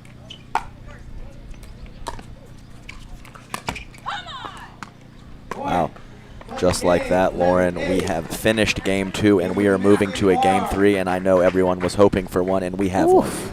Yeah, I mean, I was worried that second game would never end. But all of a sudden, very quickly, Ramenzi and Barr overtake Ryan and Esquivel. So game 3 indeed coming your way after this very short break.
Welcome back, everyone, to this women's pro doubles quarterfinal matchup.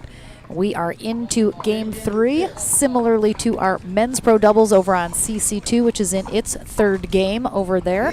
Maggie Ramenzi and Susanna Barr on the far end to start this 3rd game.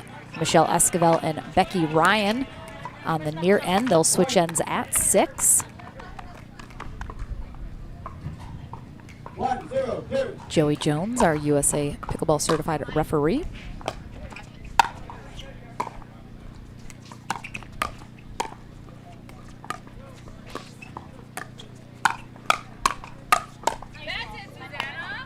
Point.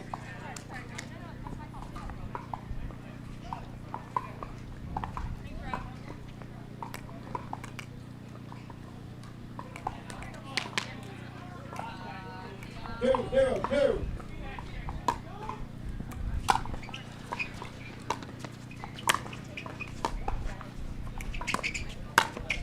Come on! No! Did you see it? Did you see that? That was it. Was that? Oh, I didn't see clearly. It was the most court action I've had in 2.5 months right there. I know, I saw it. We saw you creeping across the court there. So they called it good. That was indeed good. I saw that land. That was the right call. Esquivel thought it might have missed, but Ryan, closer to that shot, said it was in. So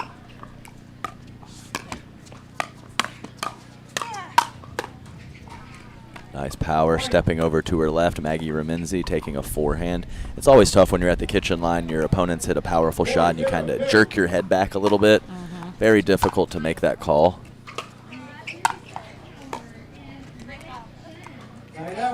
They needed that error to get the ball back after a quick 4-point run from Barr and Remenzi.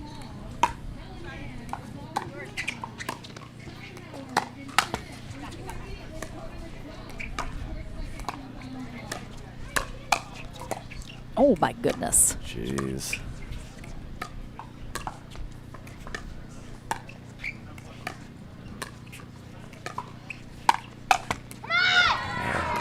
Wow, great point from the ladies.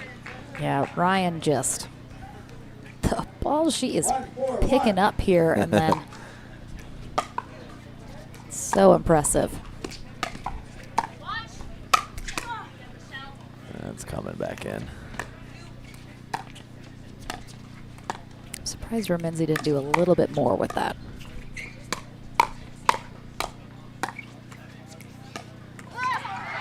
Wow. Nice job. Again, just stay in it. I can't emphasize that enough. Sometimes, even at the pro level, you know, a shot gets popped up and you'll see a player just kind of turn around or they're done. I mean, take a lesson from the ladies. It's not over till it's over. Ain't that the truth? Great rip there from the net lord, Susanna Barr. Lots of power on that two-hander.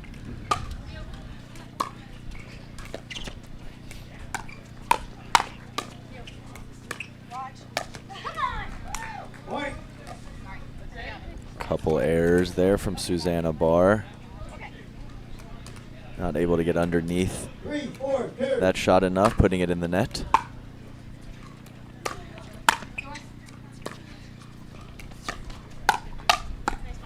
There's the one. On that nicely, down low at the feet, and not just low, with power. I mean, Becky Ryan was sitting on the court for the previous shot. She was. It pays to be short sometimes. She's already down there. All right, not too far to go.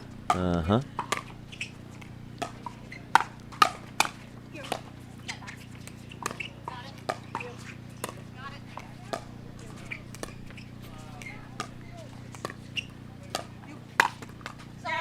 Bad luck there. Clipped off the net tape. Yeah, I'll occasionally have a nice dig off my shoe tops, and someone will be like, man, how'd you get that one? I was like, well, I'm already down there. It's so like, close. I moved my paddle an inch or two. What are you talking about? It was nothing. And your ready position is already with your yeah, paddle right. at your That's side. true. That's true, too. Do as I say, not as I do. That's what I tell my students all the time. Ooh. Yeah. The last minute, Barr thought that might be dropping in because of the wind, but does sail long. Looking for the end change at 6.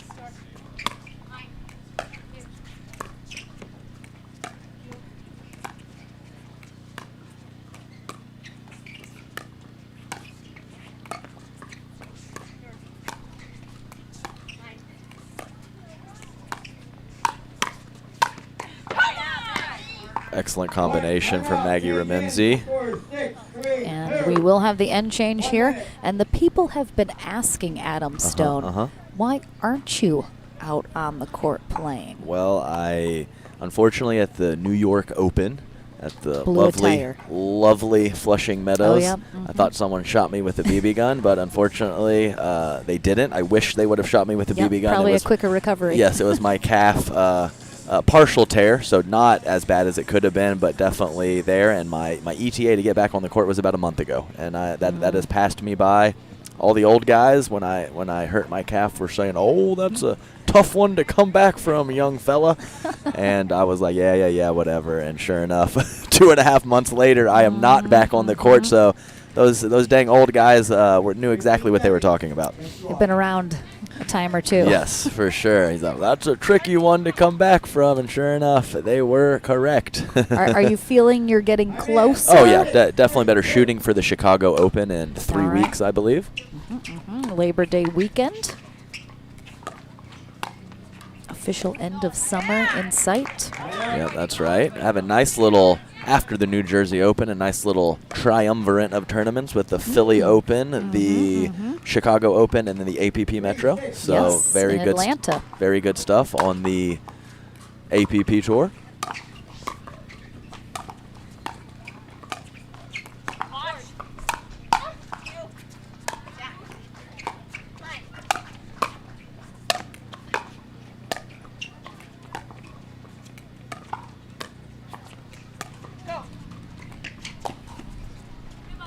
Wow, first time we've seen that from Susanna Barr. Could be a really nice strategy, especially on that side against the Yeah, wind. she loves the lob, too. Yeah, I am yeah. surprised we haven't seen it yet, and especially, yeah, into the wind. I think we might see it a couple more times, maybe.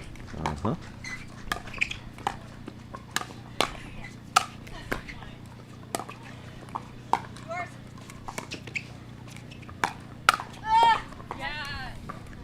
Nice job by Susanna Barr, ready in the middle there. So is triumvirate a word? Is that a word? Did I say it properly? Sounds right. It sounds right? Okay. We'll get our fact checker that we don't have to fact check What was that. the context? Talking about those 3 tournaments. Okay, yeah. I feel like I might have used it wrong. Who knows? I mean, I think it's a real word, though. I think so, too. Sometimes I make up words.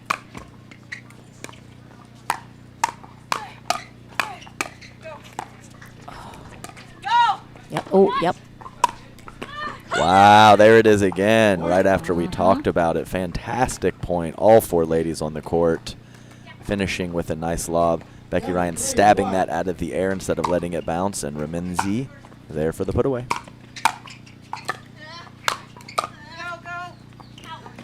Nice eye there from Ryan. Do you know what we don't ever see on the women's side? A tweener.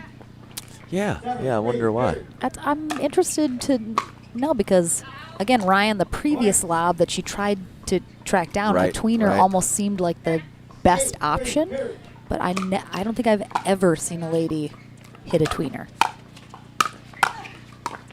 Well, I mean, I don't hit tweeners because my legs are short. Well, but I mean, there's that. several of these girls have longer legs than me, so what's up? I have to think the, like, backwards tweener, like with your back to the net, would be easier. Yeah, I have no trick shots, Lauren. So what you see is what you get. I actually do have one trick shot, and that is uncontrollable not missing. That's all I got. It's a good trick, though. Yeah. Esquivel with the attempted poach. Yeah. Kind of, I wouldn't say overextending, but definitely looking to get a little more involved as this deficit grows in game 3.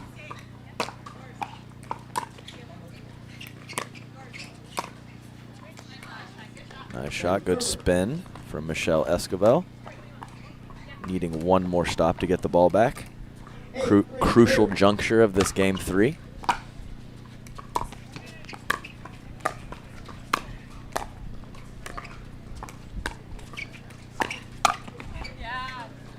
Nice, kind of a mini pancake there from Susanna Barr, holding that paddle right out in front, protecting her shoulder, neck, face area with a beautiful forehand punch, a la Riley Newman.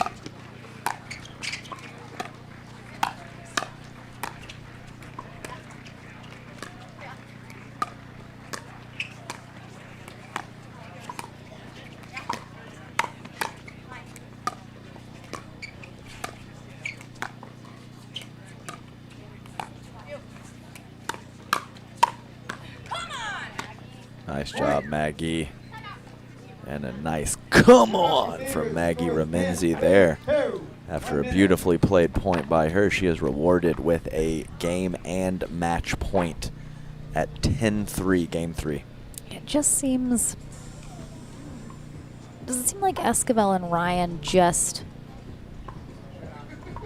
They haven't been keeping their foot on the gas. Sure. Seems like some of these rallies, they're right in there, and then that last shot or something, they're trying to reset it, slow it down. And I'd like to see them almost just keep the pressure on. That's been working for them really well. Right, for sure. It's almost like that situation where your defense will be there for you when you need it, but focus on the offense in those shots and don't rely on your defense. Just count on it when you need it. Yeah. Oh, that was a gorgeous drop volley there from Esquivel. Carved it. And that was just what they needed coming out of that timeout.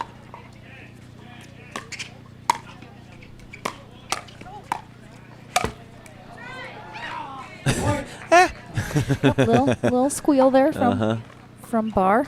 She's got a little wiggle room here at 4 serving 10 in game 3, but I can't have too many more of those.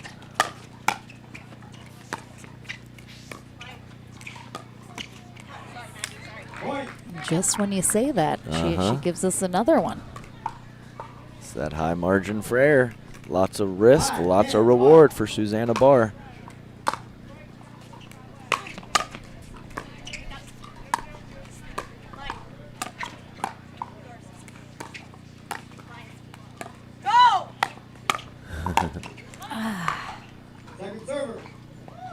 Step again. She's doing a good job now getting that lob in the air, keeping it down. Definitely a little bit of work still to do. Ooh, I thought that might have been long, but trying to get up to the net.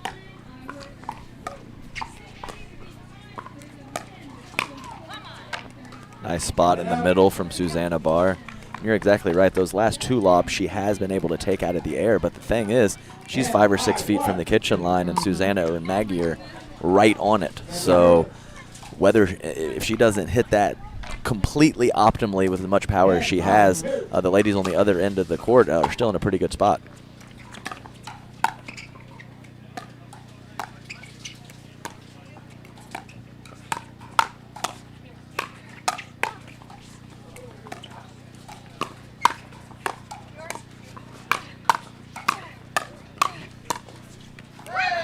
Nice pressure. Really nice hold. Yes, they obviously had to have it, and they get it. Ball back, serving at 5-10.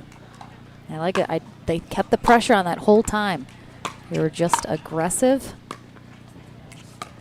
but with the right kind of shots.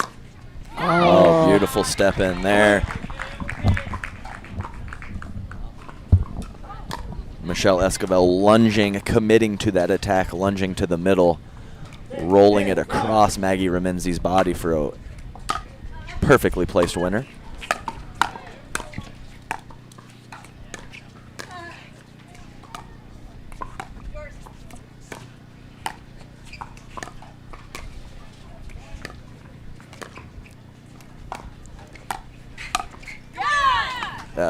Pretty much a carbon copy there. 2 left side players, Michelle Esquivel on one, Susanna Barr on the other, committing to that attack in the middle of the court and being rewarded for it.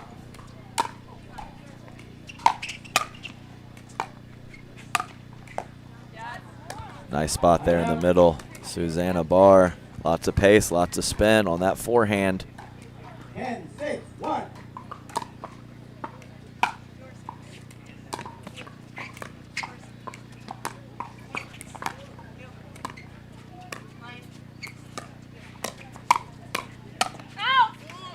Ooh. Yeah, great counterattack. Michelle had success with that shot just a couple points ago. Maggie Remenzi all over it, but her partner Susanna Barr unable to seal the deal with that forehand put away. 10-6-2. I think their 5th match point. And a little confusion in the middle between Ryan and Esquivel. Lucky number 5. I mean, what a fantastic match from both of these teams. Really nicely done all around, but it is Susanna Barr and Maggie Remenzi who will move to the semifinals to face Lauren Stratman and Vivian David. Becky Ryan and Michelle Esquivel drop to our consolation bracket. I head to the Franklin studio in just a moment to chat with our ladies, and then we're back into the action here at the APP New Jersey Open right after this.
Welcome back to the Franklin studio. Lauren McLaughlin here with Maggie Remenzi and Susanna Barr as they head to the semifinals. First of all, the wind has been crazy all weekend, probably the hardest today. Have you felt like one of the ends played better, and did that factor into the decision of where you wanted to start the match? Definitely a little bit. We felt like this side was maybe a little easier to play on. However, I mean, point in and point out, it kind of shifted too. So one point would be like, man, I wish I was on that side, and then vice versa. All right. So you guys dropping game one, know you have to take game two to force three, which you do. What were the adjustments going into that second game that you felt you needed to make to push it to three? I mean, we knew they were, coming hard at us and hitting hard. And so one of our biggest adjustments was just keeping the ball in the court. Always a crucial part of the match, Susanna. Yeah. Yes. So they were just really getting so many shots back. That has to be kind of frustrating, obviously, when you just have to keep hitting more and more balls. How do you stay focused to make sure you're not creating that error for yourself by getting frustrated when balls keep coming back? Yeah, I mean, I think the big thing is that we're like, we just need to get big targets because, yeah, they were doing really well with defense. The wind definitely helps. It slows it down a little bit. It's like, we just need to have a big target. We don't need to go for the angle. We can wait and have them come back to the line and then play the point from there. It's not the end of the world. All right. Well, you have, as I mentioned, Vivian David, Lauren Stratman in the semis next. What's going to be your strategy going into facing them? I mean, we know that they're going to be super consistent and also bring a lot of power, so it's going to be pretty similar. We're just going to have to play our game and try to cut down on our errors. All right. Well, congratulations, ladies. We'll see you in that semifinal. But we're back into our men's pro doubles. Right after this, we have Kyle Yates and Dylan Frazier taking on Zane Navertil and Johnson Cola. Don't go anywhere. That is next.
Welcome back, everyone, to our first semifinal matchup here in our men's pro doubles division. We have Zane Navratil and John Sincola back in action. Saw them a little bit earlier today.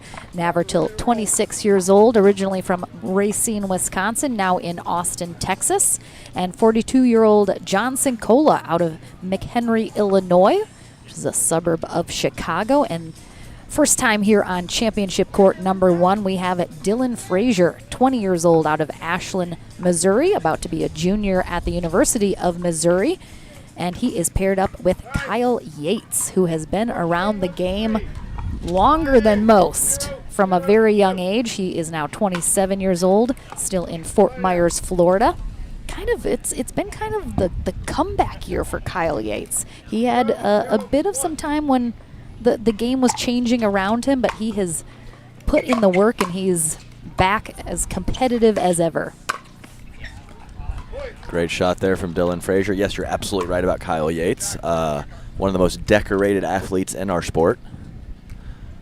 But he was partnered up with Simone and Ben Johns, two also very, very accomplished players. I've heard of them. And yeah, so he was no longer partnering with them, kind of doing some teaching and some playing for a few months. And the last 6 months, he's really stepped up and shown why he has all those medals and accolades in our sport.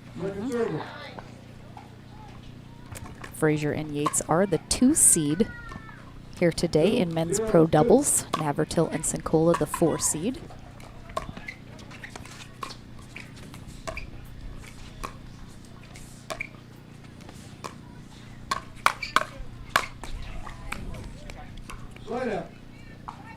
Nice counterattack from Zane Navratil on a, I won't say totally ambitious, but slightly ambitious initial speed up from Dylan Frazier. When you got hands like the kid, can't blame him too much for starting the fire.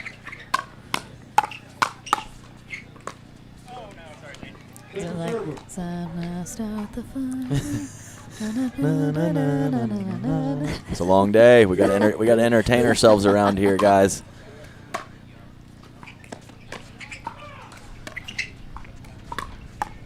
Oh my goodness, what a get there from Yates, handcuffed to his right hip.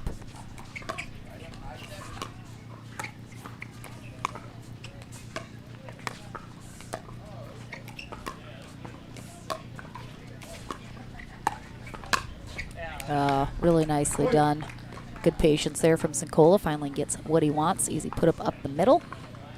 Frazier and Yates had a win over James Ignatowicz and Gabriel Tardio in the quarterfinals, 11-1, 11-4. Dominant. Very dangerous team, Lauren. So surprised to see that score. Not surprised to see them win, but in that fashion was a little shocking to me. Yep, Navratil and Sincola, we saw them take out Brendan Long and Rob Cassidy, 11-6, 11-9 in their quarterfinal matchup to face each other here. Nice forehand stab from Dylan Frazier, looking to pick off an aggressive shot from his opponents, trying to keep Kyle Yates back.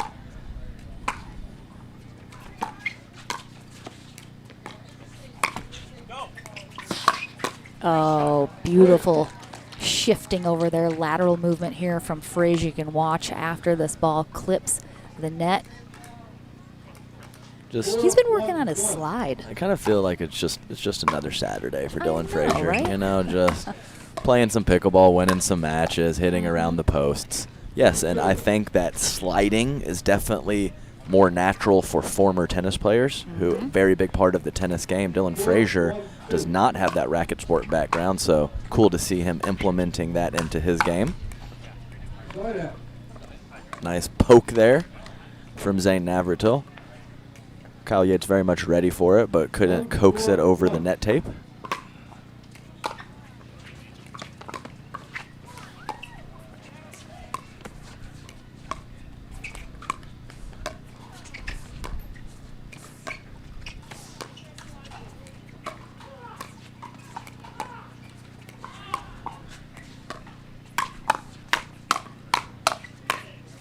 Again, look at these hands. Jeez. Silly stuff.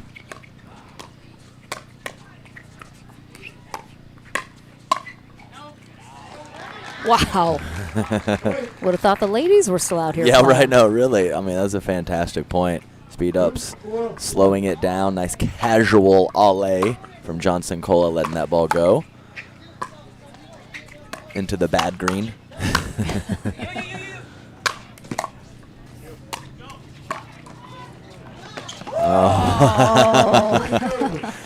Zane Naverdale stepping over, going with the Scorpion, the Cobra, whatever the hell you want to call it, but leaving too much court open, and baby Dylan Frazier found that open court. Yeah, and there's not a lot of open court to work with when you got Navratil on the other side. That's for sure.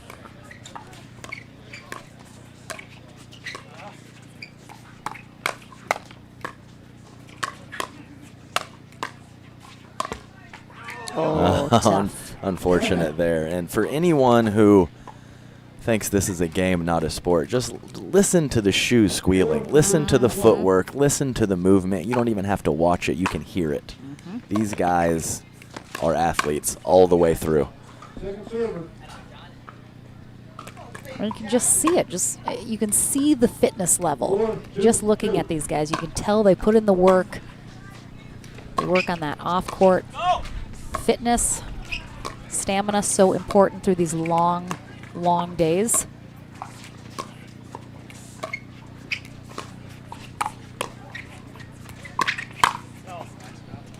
Point.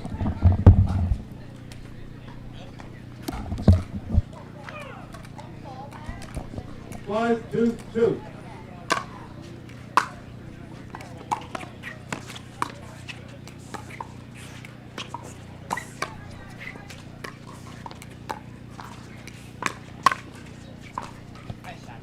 Yeah, really good spot from Johnson Cola there, catching Dylan on the right side of his body, who I was hoping he received a backhand and not a forehand.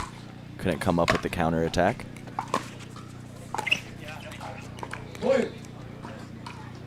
Great drop. 3-5-1. Jack Feinberg is our USA Pickleball Certified referee for this match. Who just missed much closer than I thought after a really nice slice drop from Zane Navratil off the backhand side. 4-5-1.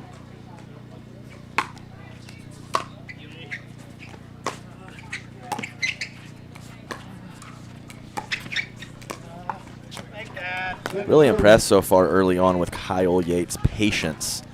Sometimes has a bit of a reputation as a itchy trigger finger at times. I've seen it, yep. And obviously he has great attacks and a lot of options at his disposal, but when he's using his athleticism, movement, and soft shots to set up opportunities to be aggressive, I feel like he is a much stronger player than just frivolously going for it.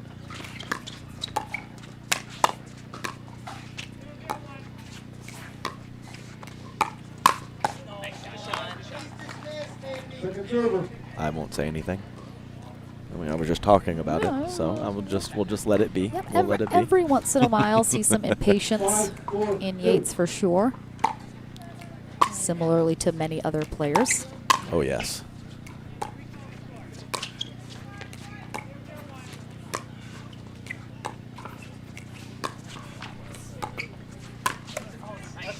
Nice spot from Johnson Cola.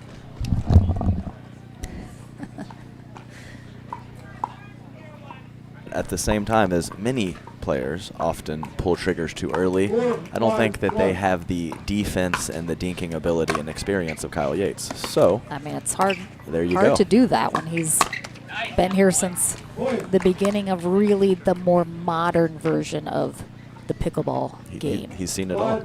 He's seen it all. I'm sure he's creeping up on 10 years of play now, maybe more, yeah.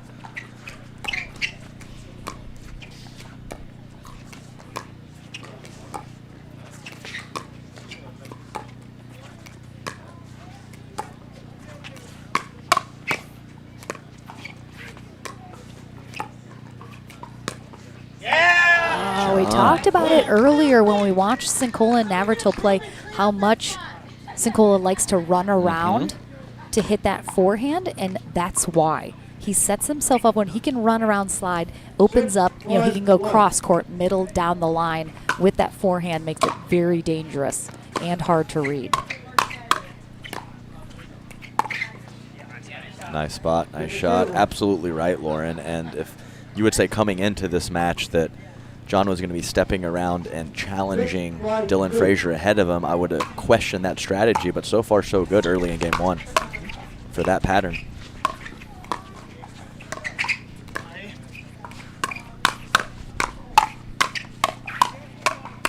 Come on, Navratil.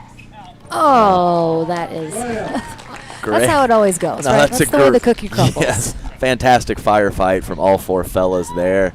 Great hand speed. Love to see it. Good serve there from Frazier. It's the error from Navratil. And again, wind pretty significantly to the back, a little bit to the side of Navratil and Sincola. They have that to deal with.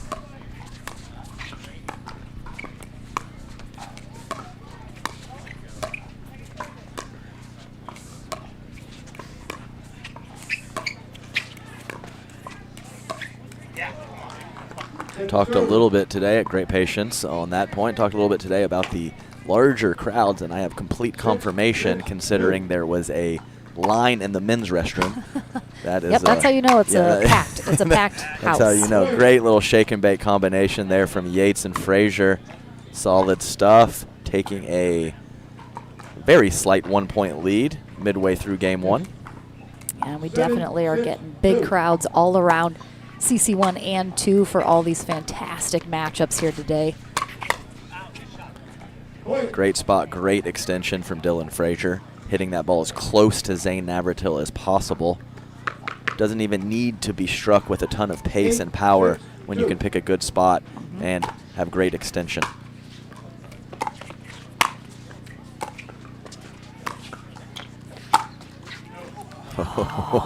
Just overcooks it a tiny bit.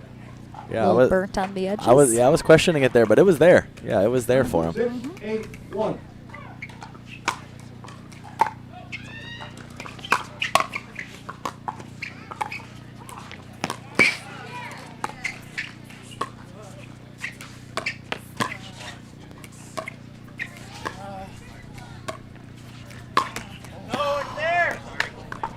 I am not 100% sure I agree with John Sincola exclaiming well. it was there.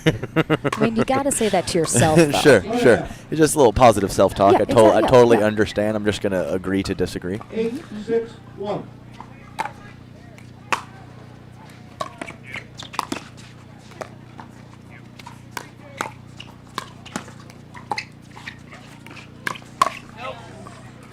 Second server. Yeah, a little like Frazier had his wrist kind of cocked back, keeping his paddle much too open 8-6-2. from a slightly low position.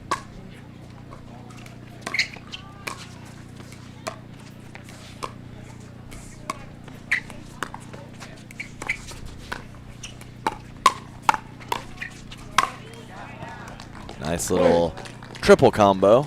The set it up from Kyle Yates, set himself up, and then finishing it off Dylan Frazier with a great forehand up the middle.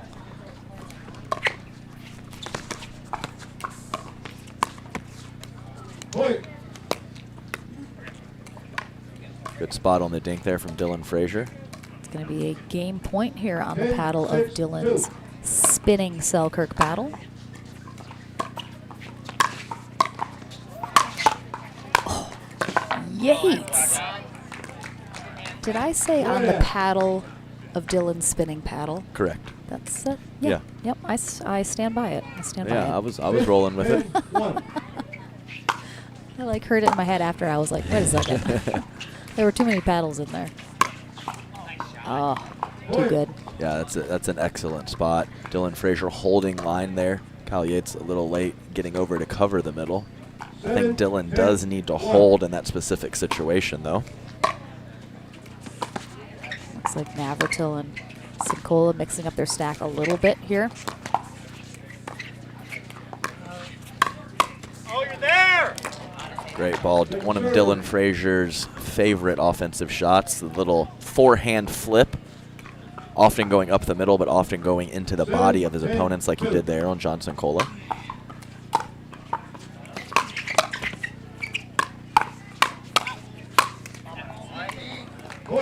Again, that shot at Frazier, that was easily long. It was flattened through his body, but he put it right at Frazier, so he has to hit it.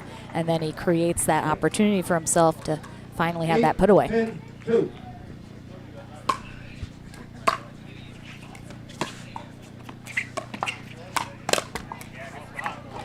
Nice spot They're from back Zane within Navratil. one. Yes, just like that. Yeah, smart idea for a timeout. But yes, you're exactly right, Lauren. As you mentioned in the previous point, too, with the pace that these players are hitting the ball, to be geared up to punch that ball back or handle that pace and have the wherewithal to possibly let it go when it's sailing, it's just a very difficult skill set to have both of those. And if you do, man, you're in a great spot. So I believe we were at 10-6 Frazier Yates. Yeah, they're making a big comeback. And we talked about Yates being from Fort Myers, Florida. We have a special announcement.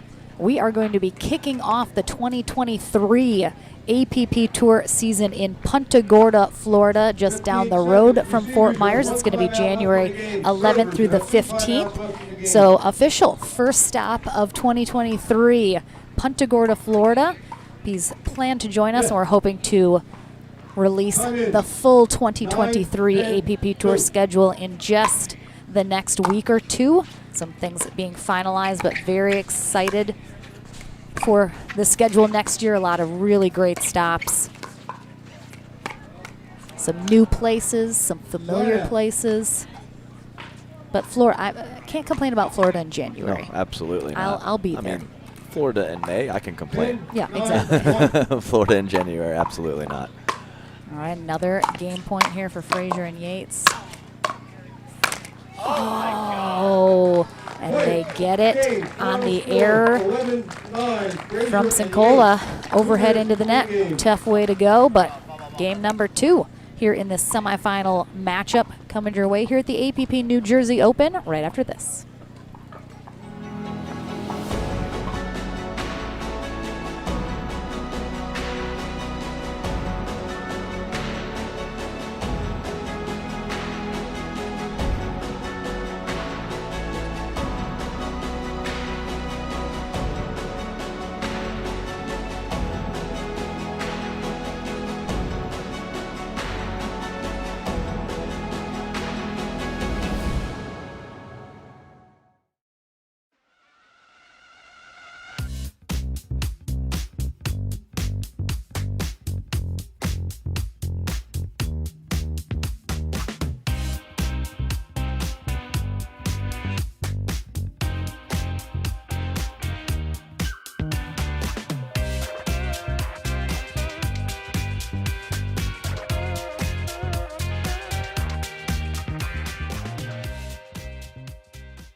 Welcome back, everyone. We are about to kick off game number 2 here in our men's pro doubles semifinals.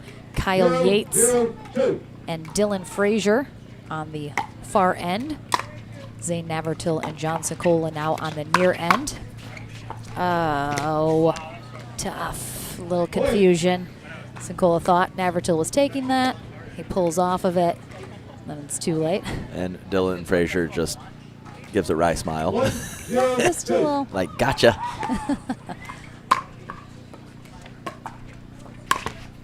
Yates and Frazier taking game 1, 11-9. Pretty close the whole time. 2-0-2. Some really nice rallies. I'm expecting more of the same here in 2, but you never know.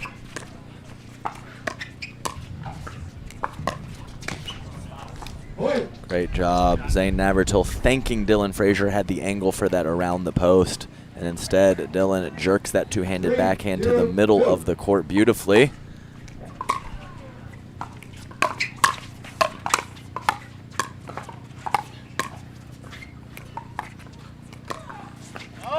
We mentioned earlier how Dylan Frazier, while he does not have a racket background, he is starting to try and implement a little bit more tennis-esque shots and things, one of them being the two-handed backhand. He said he's really working on trying to start to incorporate that because, of course, it doesn't necessarily come natural to him, having not really played tennis. So good. Beautiful shot there from Dylan Frazier.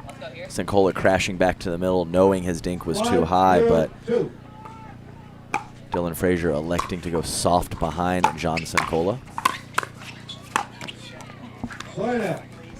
Slight pump fake there. Kyle was hanging it back in the midcourt, thinking that Dylan could possibly stab that with the forehand. So when it finally got to him, not in the best position to rip that ball. They're up 5-0 in the blink of an eye Blink here. of an eye. This is pickleball. In game 2, like I said, very competitive first game. You'd think we would get that again, but one of these teams might very well just run away with it. We've seen that this weekend so far. Several matches.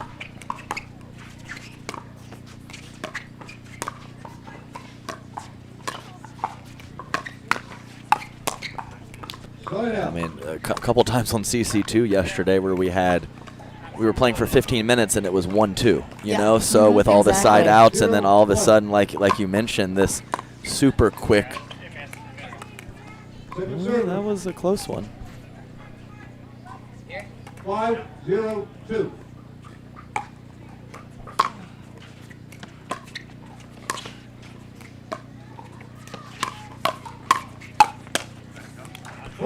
Nice hands. I think some slight indecision whether they were going to let that ball go out or not. Went with the safe route. Earned the point.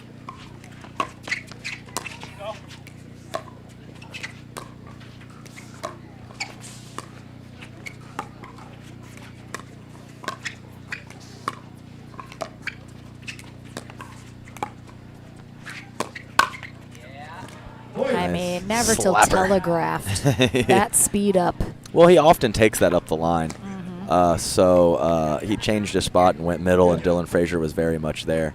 Funny that you mentioned the two-handed backhand. You see Kyle Yates working that into his game in about the past year or so as well. Great drive. Dylan Frazier gets so much action on the ball with just a quick little short stroke. So that combination of short stroke, short backswing, and lots of power is very rare to see.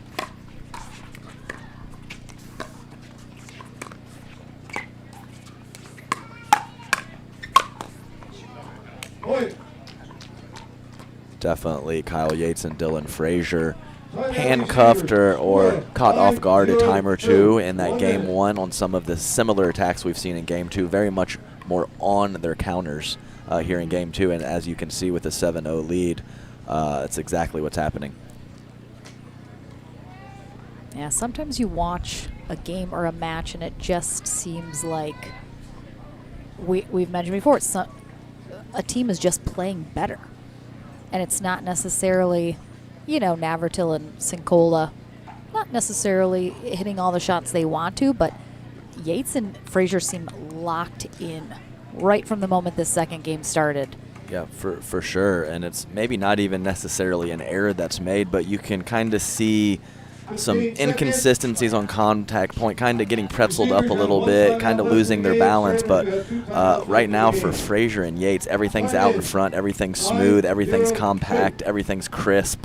And when that's happening, you get off to a 7-0 start.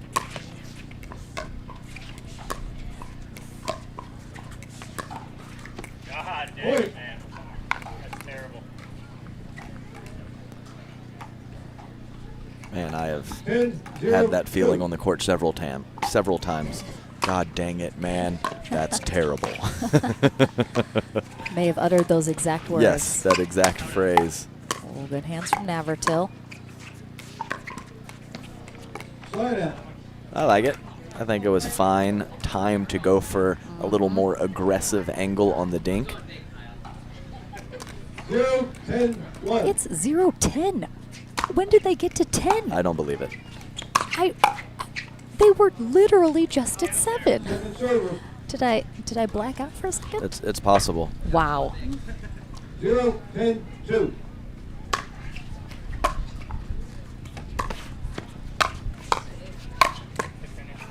Slide out. There's that short stroke with power from Dylan Frazier on the put away. Not a full overhead, kind of that 3/4 arm slot around the shoulder level. 10-0-1. Plenty of pace. Match point here for Yates and Frazier. Second server. Misses it with the paddle in the right hand and almost catches it with the left hand. Not the pattern Yates was looking for on that speed up.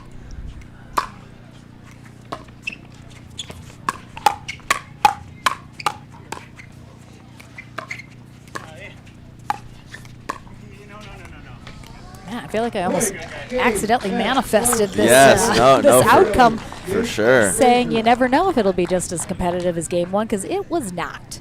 It was not. So Frazier and Yates, they are into the winner bracket final here. Sincola and Navertil are not done yet. They dropped to our consolation bracket, but they got some fierce competition waiting for them to make it back to that bronze medal match. So I will head to the Franklin studio, and then we're back here on center court number 1 here at the APP New Jersey Open with our next doubles match. It's coming your way right after this.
Welcome back to the Franklin studio, everyone. Lauren McLaughlin here with Kyle Yates and Dylan Frazier as they head to the winner bracket final. This is the second time you guys have played together. It's been a little while. What was the thought process between the two of you coming in today to make your run successful here today? Oh, well, it's easy playing with Dylan. He's a beast. We actually started out the day, we weren't stacking at all. We just started straight up, just, try to see how we feel on both sides. It's been a while since I played with him, so we weren't quite sure who was playing which side, and we kind of filled in. That match, we felt like the pattern was better off with Dylan on the left, me on the right. I felt a little more comfortable, and, let the guy do his thing, and I just kind of sit on my side and just be annoying. Sounds good. It works. So that first game, very competitive. The second one, not as much. 11-0, that final score. What was working in game 1 that you guys needed to keep doing in game 2 that ended up with that score? Yeah, it was like Kyle said. Kyle was reading shots a little bit better than I was. So when we had Kyle on the right, he was able to kind of counter. So that was huge. And then I think I just needed to tone it down a little bit. I was going for huge counters in the beginning, and really all I had to do is like Kyle said, put a clean swing on it. Zane and John are tricky. They're pretty deceptive players, so kudos to them. But I think we figured it out by the end of the first game, and we were rolling in the second game. All right. So Dylan, fairly new to pro pickleball. You, not so much. You've been around for a long time now. You've seen the game change and evolve and grow. How have you changed your game to still be here and being so competitive with all this new talent flooding in? Well, I remember calling Dylan when you were, 13? Yeah. He had just started, and his family was friends with my uncle, and so I called his mom and said, hey, is Dylan there? And I said, I heard you started playing pickleball. It's awesome. If you ever have any questions for me, let me know. I'm rooting for you. I didn't realize one day he was going to be way better than me, but it's exciting. I'm happy to play with him. It's really cool, full circle, and now we're playing together. But, yeah, the game's changed a lot faster. People just don't make mistakes anymore. So I still fundamentals. The kids these days, they just don't practice the fundamentals like they should anymore. But keep the ball down, grind. Get the paddle up, be ready to counter. Try not to be too flashy. Although sometimes I like to throw in some funk. Little but bling. yeah, no, just stick to the fundamentals and just be ready for anything. And you always got to keep getting better every year, or you're going to get past. All right. Well, you have two very good teams battling it out in the other semifinal, Eden Lika and Andre Deescu, and then J.W. Johnson and Deckel Barr. Not sure who you're going to face in that winter bracket final. Will your strategy change very much depending who it is, or you're going to stick to what's working for you guys? I think for the most part, we're just going to play our game, stick to what's working for us. Kyle gets a lot of balls back. He's really steady. So I feel pretty confident no matter who we play. Depending on who we play, we might do a couple of things differently, but really I think we just need to go out there and do what we do best. All right. Well, The freight stream is steaming through. Let's go. you guys and your MLP references. All right. We'll be back into the action here at the New Jersey Open right after this.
Welcome back, everyone, to our second semifinal matchup here at the APP New Jersey Open. Lauren McLaughlin and Adam Stone here on the mic here on CC1. We also have CC2 up and running. We have a women's pro doubles matchup going on over there.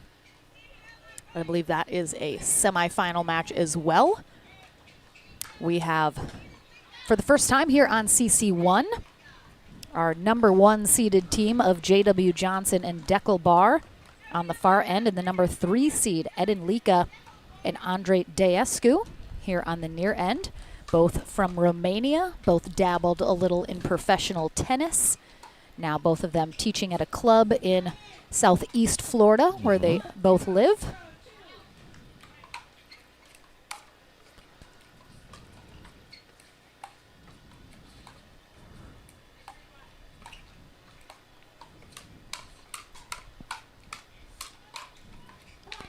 Quick little exchange to start things off from the fellas.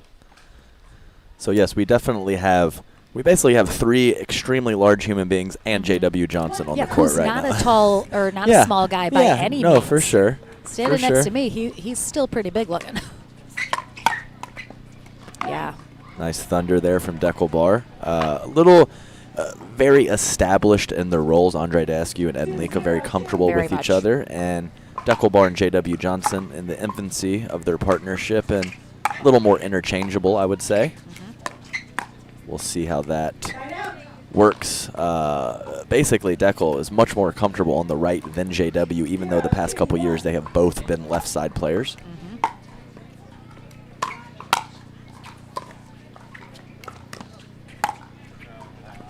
Yeah, it's really interesting to have someone as large as Edin Lika be the most comfortable on the right side. No, definitely. You'd think he would No, play the it's- left a lot, but not in this partnership.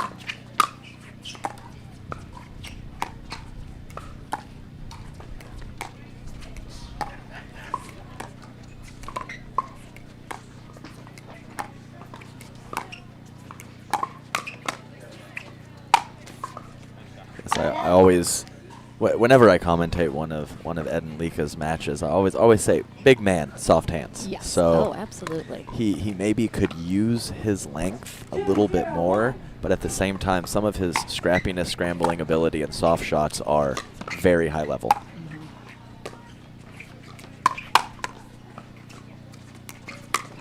Oh, nice job there from Johnson. That one barely sneaks its way over to their side of the court. 3-0-1. Wanted to go with net, and then went with court. Didn't make as much sense. We forgive you. Thank you.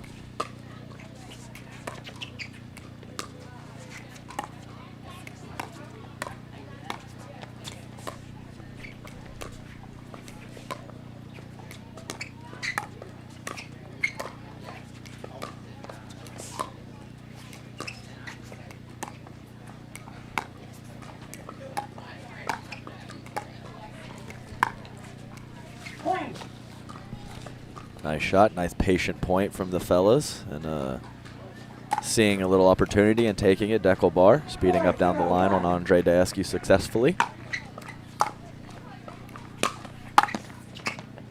And you mentioned Johnson and Barr in the infancy stages of their partnership. They paired up together for the very first time at the APP St. Louis tournament. Didn't even podium. So I think that was a good learning experience for them to kind of make some adjustments. Both of them being very sort of used to being the dominant player in their men's partnerships. So I think they've made the appropriate adjustments, and a little bit better results coming their way now. Great move on the Ernie from Andre Deescu. Able to be pretty much in the middle of the court and just take a one or two steps to get around the corner of the kitchen.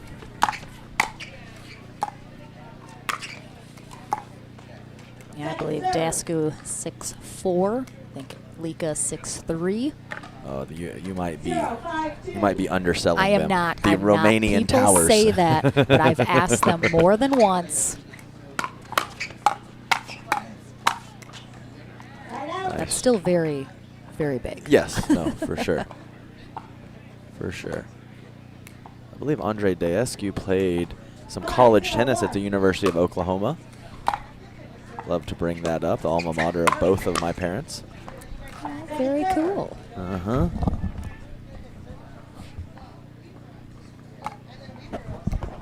So, kind of routine stuff so far early on in this semifinal match.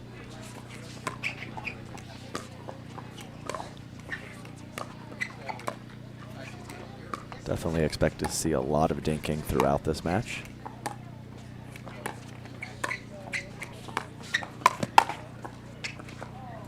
Somehow drop that in, defending the Ernie from Andre Daescu. Mentioned it earlier in a match where when you see a lot of that dinking, often it is respect for the hands of the opponents, and all 4 men on the court very adept at counterattacking.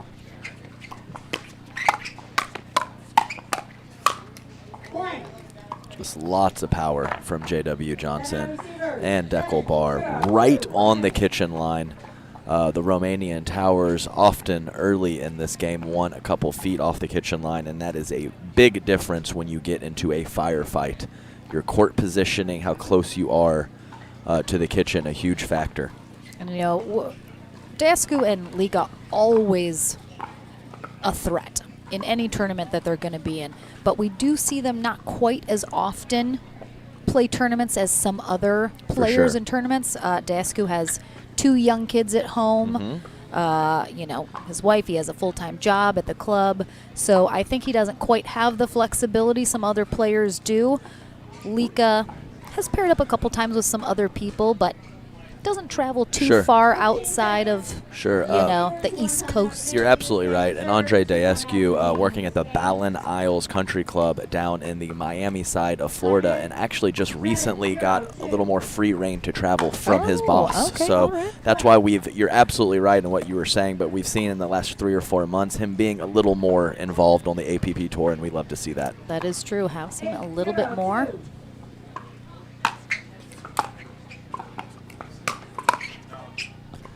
Ballin Isles, a very prestigious club down in Florida. The Williams sisters do a lot of practicing there, and Andre Daescu, a combination of teaching tennis and pickleball. I feel like you should probably have a word with one of them who's retiring here soon. Yeah, right. Yeah, sure. Come on over to some pickleball. I would imagine that they could both hit the pickleball very hard, I would guess. Oh, my goodness. I mean, it doesn't hurt too much getting hit with the pickleball, but coming off the paddle from a Williams sister, no thank you. No thank you at all. That will sting in the shower, as they say. That'll last. That will last. And this has kind of been a monotonous, not a lot of too interesting of points so far, and we are at 10-0 in game 1. Daescu and Lika just getting on the board just now with their first point. 1-10-1.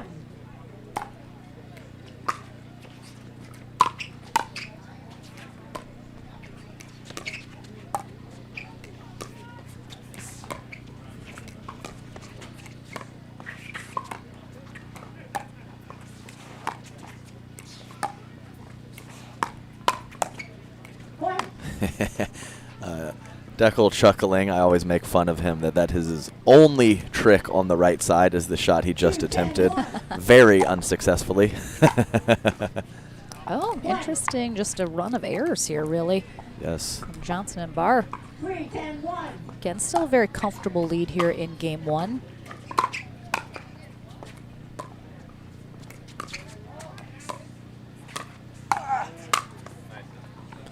Nice combo, great spot, forcing Ed and Lika to contact that shot behind his body. J.W. Johnson with the put away on the next shot.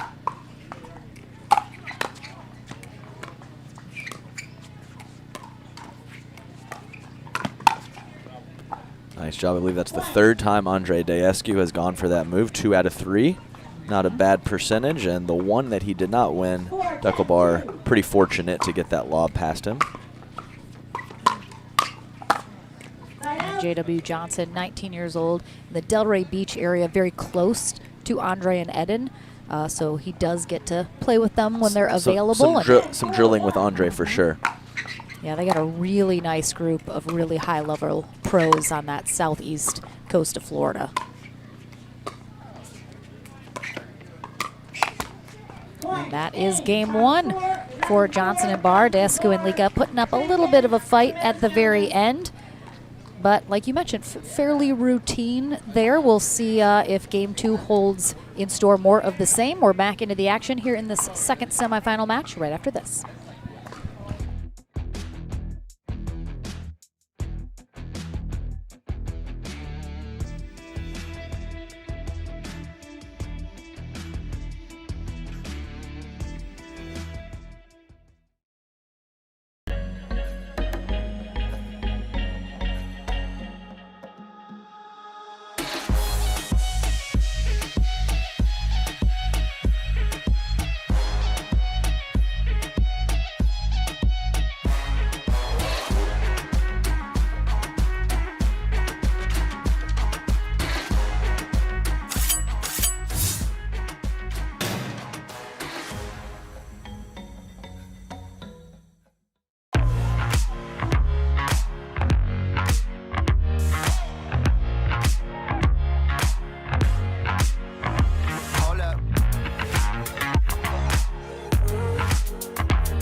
Back into the action, and one of these teams looking to face Dylan Frazier and Kyle Yates in the winner bracket final.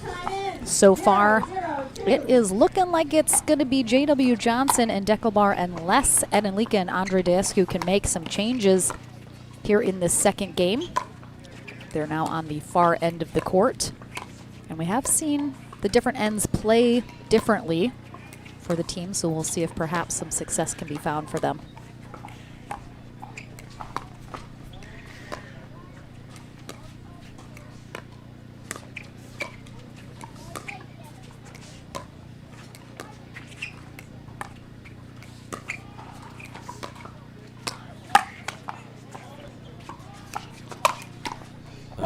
Nice start from the big fellas, the Romanian Towers, and what I would expect in this game too is J.W. Johnson and Deckelbar to do the exact same thing, the exact same patterns, and I would look for Andre Dasku to insert himself a little bit early on in this game too.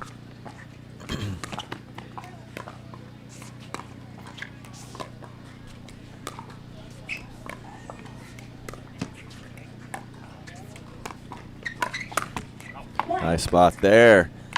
Catching J.W. Johnson at the right shoulder, unable to fully release on that counter attack and putting it in the net. Great pull, great speed up from Andre.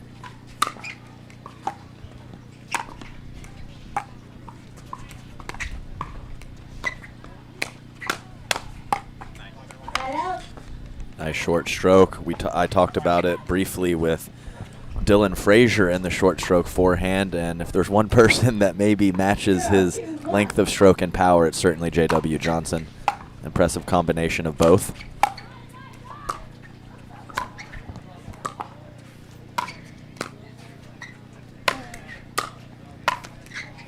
Johnson, of course, does have that high-level junior tennis background, as he is only 19, attended a tennis academy for his high school years, was looking at that professional tennis track possibly, and then found pickleball.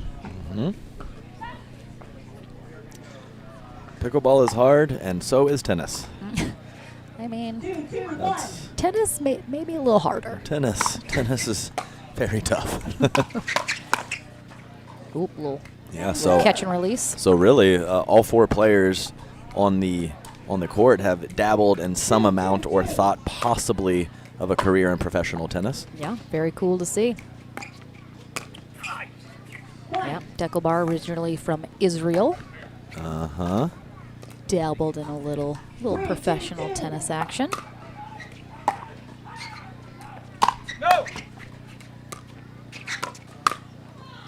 Great eye. Yeah, that was a fantastic eye.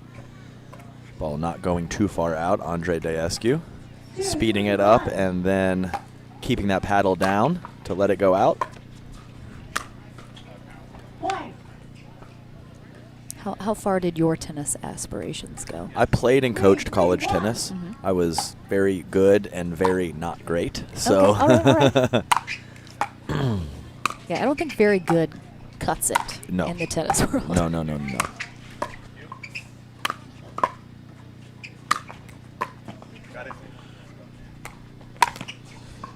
Ooh, a lot of backspin. That was almost going back over the net.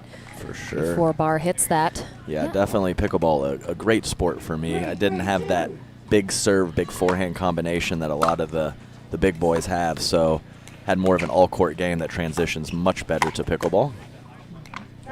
So many of the pickleball pros, do still teach and coach, whether clinics at a club.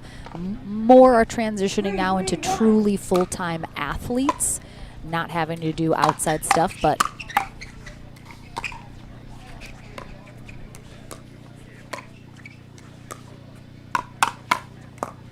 ooh, what a pickup. Jeez.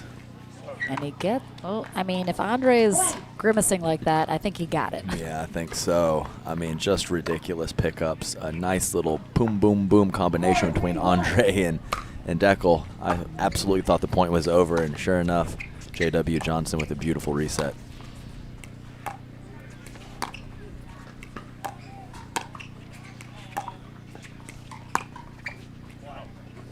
He did just miss it. Kind of froze Andre with that look up the line on the speed up, but the side spin pushing it out.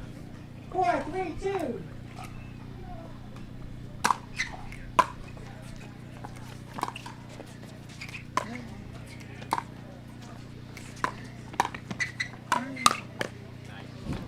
So amazing how Deckel can be crashing the net with the paddle so low, and he just boop. He's gotten much better at that. He used to hit those into the middle of the net or the middle of the back fence, and now he can look to be aggressive and pull off of the shot when he needs to. Such a difficult skill set to have both. We talked about it with letting the balls go out and counterattacking. It's the same thing with aggressive court positioning. Your opponents give you a ball you can't be aggressive with. You have to switch right over to defense.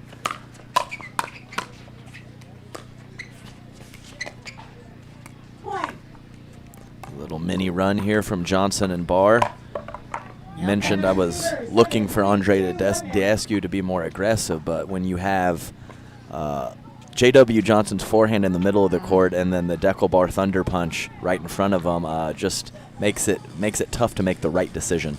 Yeah, it's not a lot of good options to work with, not a lot of weaknesses to exploit. For sure, and sometimes I think one of the reasons why I like Deckel-Barr on the right side is because on the left side you have to be a presence with the forehand, and occasionally it's hard to counterattack with both sides. When Deckel can focus on his backhand only, he has the length to cover his area with just the backhand. He has so much power on that counterattack and so much thunder behind it that when he can disregard the forehand and focus just on that backhand, it is an absolute huge asset to their team. So J.W. Johnson, I think, just doesn't quite have the experience on the right side for that yet, and Deckel does, even though it was in his younger years of playing. So it's a great combination. It's looking great for them right now. Joanna Corker, our USA Pickleball Certified ref, gets us back into the action. Just silly hand speed. Yeah, just. 8-3-2. Johnson just barely moves at all. It's all just in the wrist as he kind of changes that paddle face direction. So impressive. Oh, didn't mean to do that. Oh, no, he meant to do it. It was just extremely poorly executed. I mean, he meant to do something. It wasn't quite that. He was hoping for something a little different. Yeah, every time I play with Deckel and he lobs, I'm just, even if it's successful, I'm just like, Deckel, let me lob. You hit ball hard, Deckel. I will do the lobbing. I literally like heard that, and then you did it. Like, I was hoping you were going there, and Yes. you didn't. He loves it when I use the Deckel voice. Oh, is that the I Deckel am voice? Deckel. I hit pickleball hard. Yeah, it's very like Arnold Schwarzenegger-esque. Yeah, no, for sure. I was going to say that's twice that he's gotten Andre Daescu, but not able to keep that one in. Great move. Really been their only consistent source of offense from Eden and Andre is Andre's Ernie.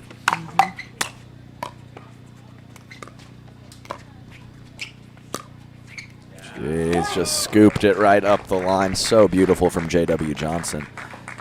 You mentioned, though, I mean, these rallies are pretty long. There's a lot of stuff happening, but nothing's really too flashy, too exciting. It's just the match is just kind of rolling along. For sure. Let's get the ladies back. I don't know. Like, they're over on CC2. But looks like J.W. Johnson and Deckel Barr looking to face off against Kyle Yates and Dylan Frazier in that winner bracket final. And wow, little mistake on the switch there. An easy shot there for J.W. Johnson, and they indeed are heading to that winner bracket final. Eden Lika and Andre Daescu will drop to our consolation bracket. Few matches still to go before someone is back into that bronze medal match. We will take a very short break, head to the Franklin studio to talk to Barr and Johnson before they head to that winner bracket final. And then we're back into the action with some more ladies. Is the prof coming up? Wifey's coming? All right, well, we got some ladies coming up next, and we're back at the New Jersey Open. Don't go anywhere.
Welcome back to the Franklin studio, everyone. Lauren McLaughlin here with J.W. Johnson and Deckel Barr as they are heading to our winter bracket final. We mentioned sort of during that match, you guys sort of in the new stages of this partnership. You have teamed up a couple times in St. Louis, your very first time, didn't podium together.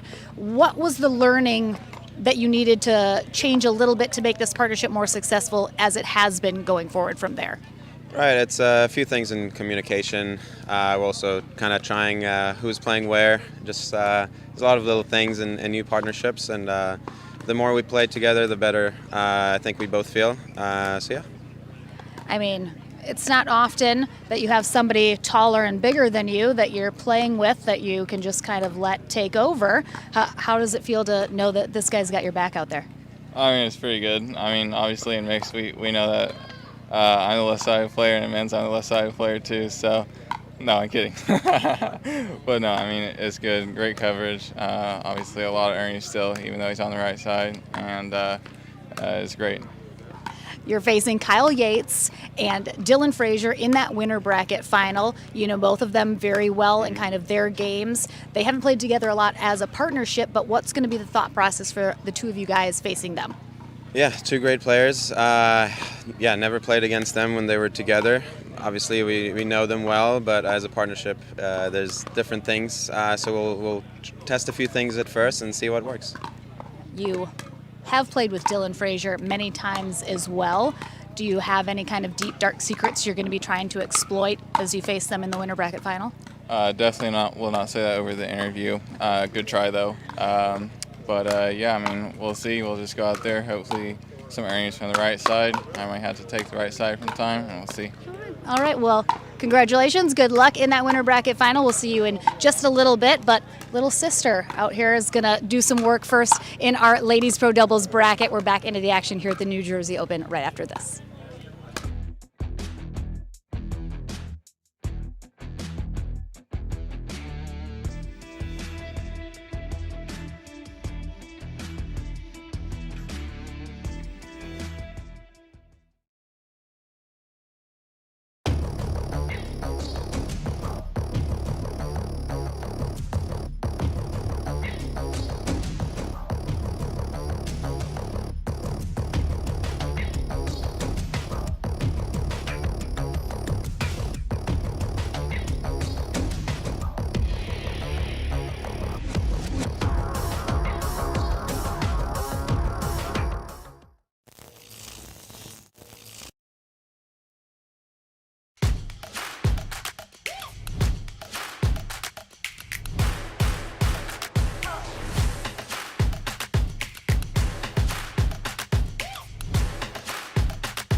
PPR is proud to be a partner with the APP Tour, which features 18 tournaments and more than $750,000 in prize money.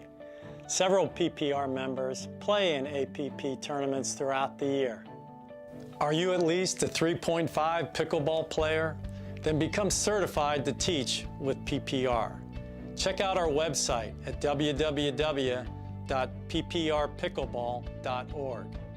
And as the saying goes, do what you love and you never have to work a day in your life. So give us a call at 843-842-9777. We look forward to hearing from you.